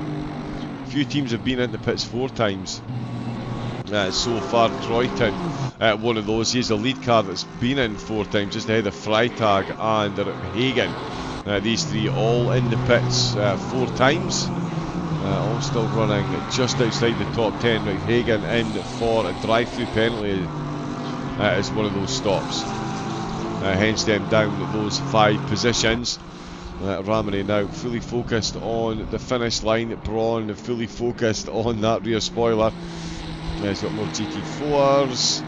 That goes past very nicely indeed. GT3 blue flag to get past as well. But 1.3 seconds is the gap. Now let's see what Braun's done for his lap time there. Yeah, 28.5, 28. Yeah, 28.5, very quick, 2 tenths quicker than Ramone. Oh, Dragon looking for a late move potentially. So yeah, Dragon Racing Team, they are down a few positions as well. Had a couple of spins in one of their stints, but they've just gotten past Hans Lou. Or have they? Let's see. They seem, yeah, side by side down the hill, but it is the Honda that's got it done before they get to Slosgold. Taking a very safe middle line. Goes past the Carlett car. Here comes the Ferrari as well. Oh, now. Oh no, that's not for position, sorry. Lou is being hunted down by one of the top 3 cars. No skill, just luck. Still up 3 spots on where they started in 20th, so a good race for them. Dragon taking back another position. That's them down 5 on where they started, and it is Croyton. It was, of course, Croyton. There we go. So yeah, difficult race for Team 32, and that is indeed a drive-through just to clear that stint timer. Oh, it's another drive-through. Oh, it's another drive-through penalty for track limits.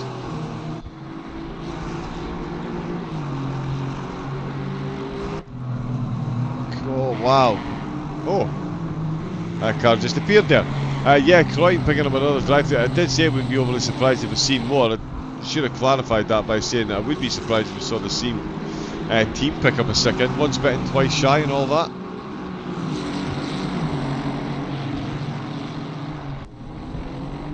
But yeah, not going the way they'd have planned. Let's see. what Braun is dealing with here. GT4 and GT3, and it is definitely costing him time to Ramone, with only 13 left to go. He's now 1.5 seconds down.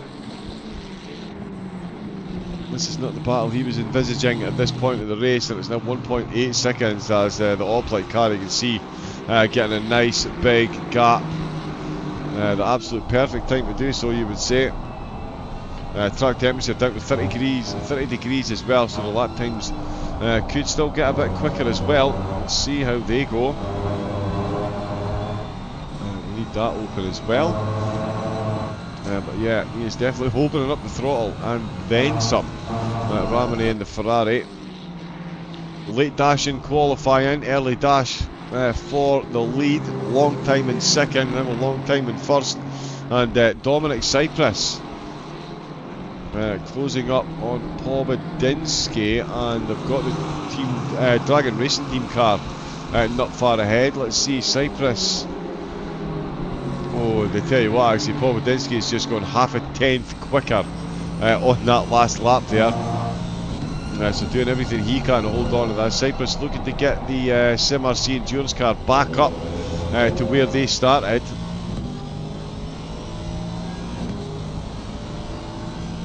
Having dropped a position. Starting fourth and fourth. Pobedinsky starting in 10th place. So a great race for him. Dragon Racing Team letting him through. That is one of the GT4s, just letting him pass Apex. No, it's not Apex Predators, it's the Alpine. Wrong AP. Oh, nice run down the hill again for the Aston. Braun now 1.5 seconds down.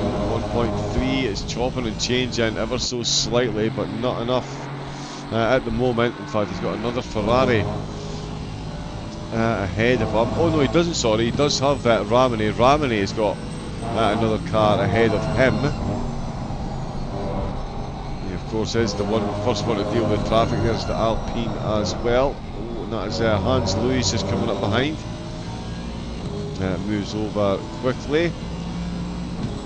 A little bit of a lift, and that is Ramone moving onwards with a bit of clear air for the length of the straight. He's going to be on some more GT4s as soon as he gets down to Slosgold again. With only 11 minutes left, it's absolutely on a knife edge with these two, really. The lap times very well matched. I mean, they are very well matched. It is on a knife edge. Ramone certainly leaning towards him with the gap just increasing and increasing. It was down a half a second for quite a while. We're now very much trending towards the 2-minute mark. Polyakov is trending towards another season opening win for Fort Club. Took pole position and the race win in season 18. Couldn't quite get pole position here, but did very early get a grip of the lead of the race and has been unstoppable now that he's out there. 24 seconds ahead of Krobler. Carlet Racing got their Aston Martin on the podium, and they have got a good gap back to Fort Club's second car, Mikhail Krasov, and Fort's McLaren second on the podium, third. And their second car on the podium is where I was going with that one. And they have made up a spot, in fact. Oh yeah, because cars have left from ahead, so they have made up that one spot. And that is the podium there. Apex Predators in fourth with Carlet in fifth. It's Emma Reparteau in sixth position. Carlet in seventh. Buckholtz in 8th, Akabua in 9th, and 34 Sim Racing rounding out the top 10 of the opening round. Oh, now that's a big gap there, 2.8 seconds.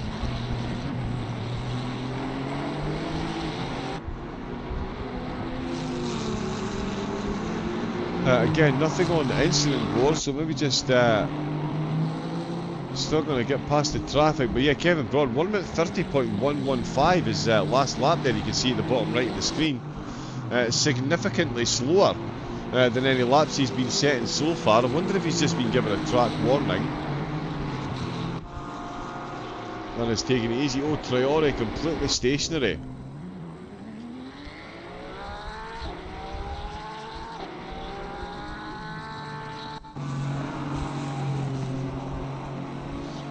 So let's see what's happened there. That is the Chevy just ahead.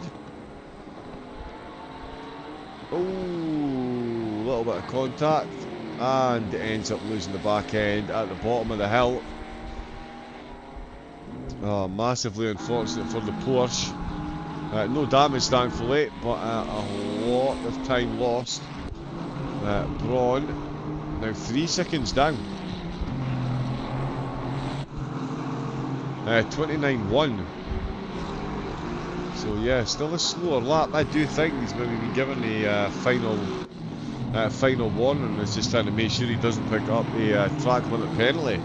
Does anyone from the SimRC Endurance team in the chat could maybe shed some light on that, because that does seem like a pretty sudden drop in pace for Braun. Although as I'm saying that, it's settling back out at 2.8 seconds. Yeah, certainly a drop off though. There is Vestari for Rivetto Racing Team in the Alpine, bringing up the rear of the GT4 grid. Just behind the Apex Predators, who are in fact trying to get a move done on 34 Sim Racing, and it looks like they've got it done. The Apex Predators late in the race. That is a very nice move there. Yeah, very nicely done. Can defend off the Chevy though into turn number 1. That thing is going to have a lot of room for a straight line. Gets his front wheel alongside the back wheel, tries to hang it around the inside, but the nimble Alpine will always win the day in that scenario. And that is Apex Predators up a spot in the closing stages. Akabua, who have been on the screen quite a lot actually, they're up, massively up on where they started. Good position for them at the moment. 9th. They're currently running in, started in 14th place. Korn in for Buckholz, up a few spots as well. Laugenberg comes into pits, so Korn could be on for another position or two, another position here. Castagnoli for MR Reparto, 6th place at the minute. The lead. Wow, the gap between the top two, 3.1 seconds, is now setting it between the top two. So yeah, Ramone definitely getting it done. Braun back down into 28s, 1 minute 28.847. So he is finding a bit of pace again. No one in the chat from SimRC, unfortunately. But yeah, I'd love to know what caused that there. Zehen are still very cool, comfortably in 3rd place. Pomadinsky though. Oh yeah, in fact, no, he is actually going a bit quicker. Cyprus struggling through the traffic.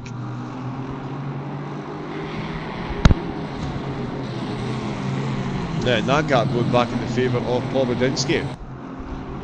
So SimRC, it looks like their advances have been halted for the moment. Oh, although as I'm saying that, it's a half a second in the favour of Braun. 28.3 for Braun, 28.8 for Ramone. So yeah, ignore me, it's absolutely not done by any stretch of the imagination. Oh, now it is. Oh, absolutely, now it is. Braun chasing down for the race lead. Inadvertently gets caught up in an incident with the GT4 car.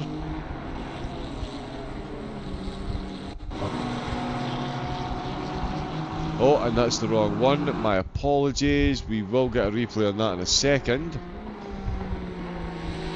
This is Renio for Akabua. Porsche up the inside. Oh, that was a touch there.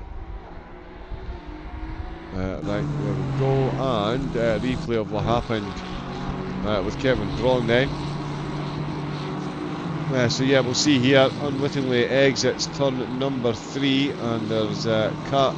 Oh wow, yeah, the Chevy coming right back towards him there to try and correct his momentum. That is quite the bold strategy for a rejoin. I do think that could potentially garner a penalty from the stewards.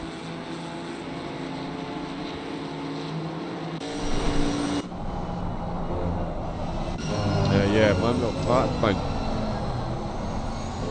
Strangely, his spin didn't actually come up as an incident though, which is very strange. But you've got to say that's all but sealed it then surely for Oplite to bring home the race win. Oh, Martins has spun. Martins has spun and Cyprus is through. Martins losing positions in the closing stages. Let's see what's happened here. And it's turn 3 again. Yeah, so the lift for race car. Oh, wow. Violent spin from the Ferrari there. Oh no, sorry, was that Cyprus going through, or was that Braun retaking the position? But certainly out with turn number 2, where is Cyprus? Yeah, sorry, that wasn't Cyprus taking the position. That was in fact Kevin Braun putting the lap back up after losing the position, or the lap going back the way of the Ferrari after his last little contact. Is where we're going. 2.5 minutes left, and Axel Ramone starts another lap in the lead. 118 under his belt so far, almost half of them in the lead of the race. Started in second, and as Max Braun blow for blow through the pits, through the laps, through the traffic, and as they head to come out on top. Cyprus is now 2.3 seconds down. Podium looking good to hold on to that 4th place, and it's certainly looking good for Nikolai Polyakov and the Ford Club. 2 on the podium for them tonight by the look of it.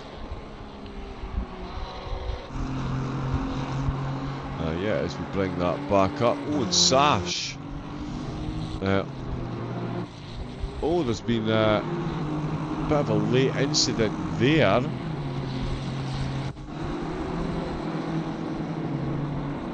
So it's Sash and Racing Dragon, Ferrari v Honda.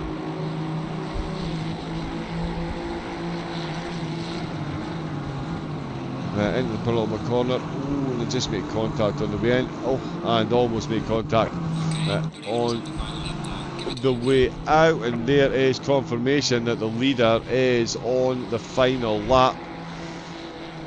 3 hours into this one. Sorry, he's about to start the final lap.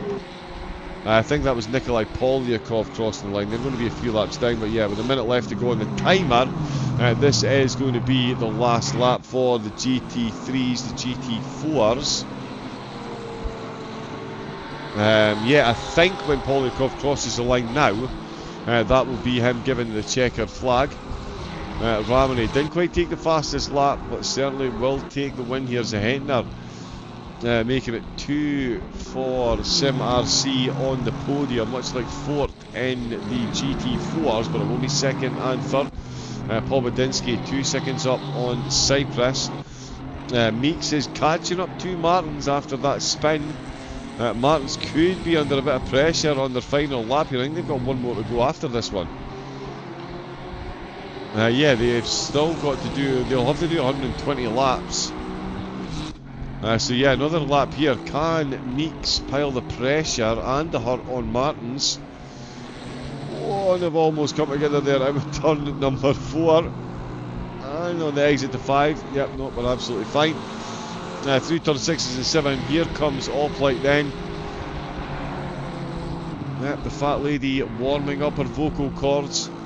Ange Fixed and Cranberry Titan. Cranberry Titan, love that name.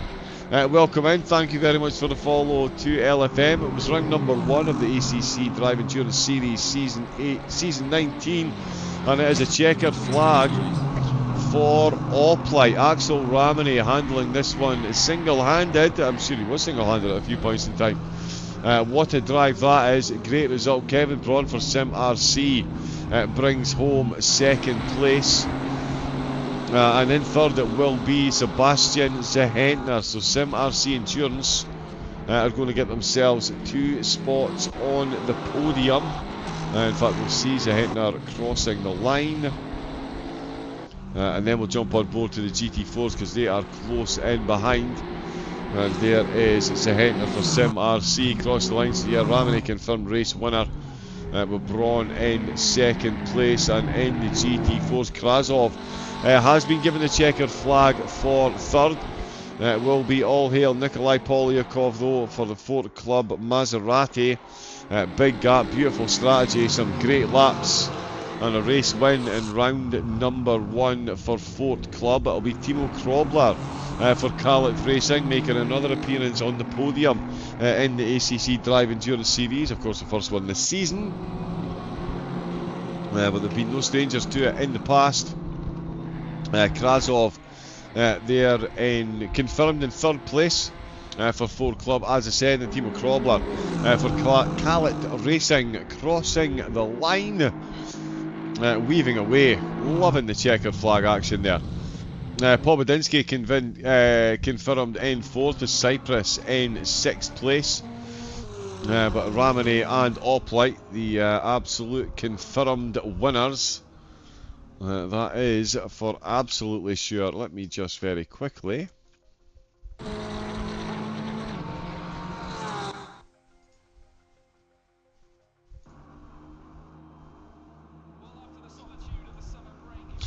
Yeah, so in the round number 1, we'll get the full results up in a moment, but this was round number 1. Suzuka next time out, followed by Spa, Kailami, Mazzano and Watkins Glen for the first half of the season. Imola, Brands Hatch, Bathurst, Barcelona, Silverstone and the Nürburgring all on the calendar as well.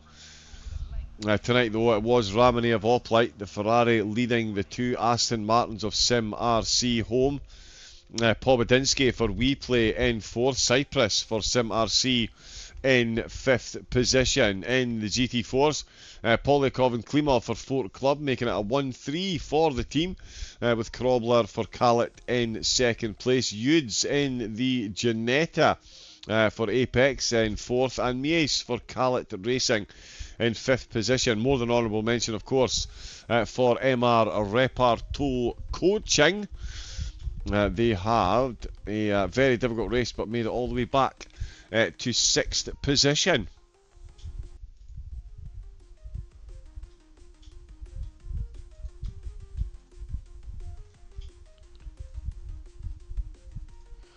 We'll see if we can get the results up.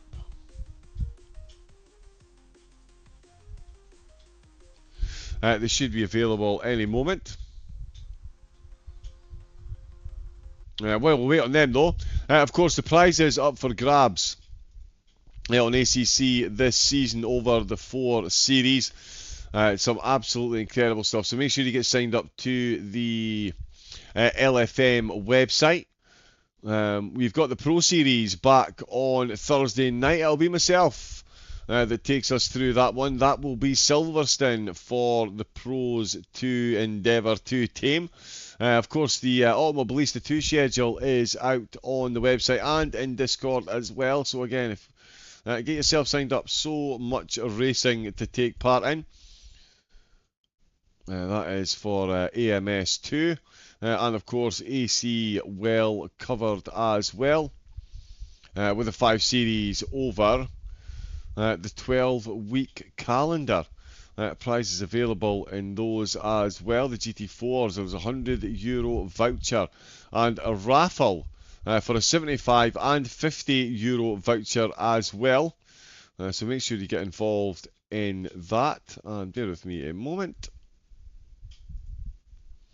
And in AC as well, Pro LFM Edition, €100 voucher, and again a double raffle, 75 and €50 up for grabs.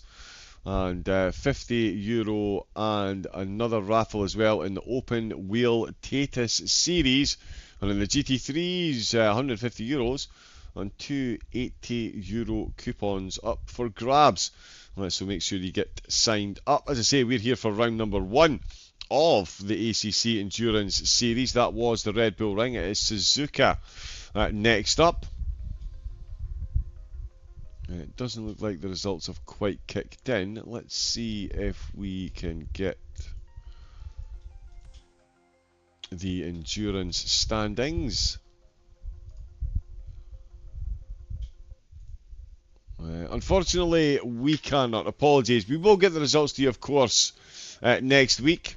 And again, you can get them on the website and in the Discord. So make sure you jump on. The link for all the socials is pinned in the chat. So jump on that before we disappear off, which will be very shortly. My name has been John Wright, aka Double O Raven. Been an absolute pleasure once again to bring you all the action from LFM. As I say, I'll be back on Thursday night for the Pro Series for Suzuka, and I think I might even be back for round 2 of this as well. We will see. If not, it'll be, I'm sure, Chromanix or Ben or one of the other fantastic commentary team that we've got here at LFM. Hopefully you enjoyed the race, and hopefully we'll see you all again soon. Until Thursday night, stay safe, take it easy, and have a great rest of your night.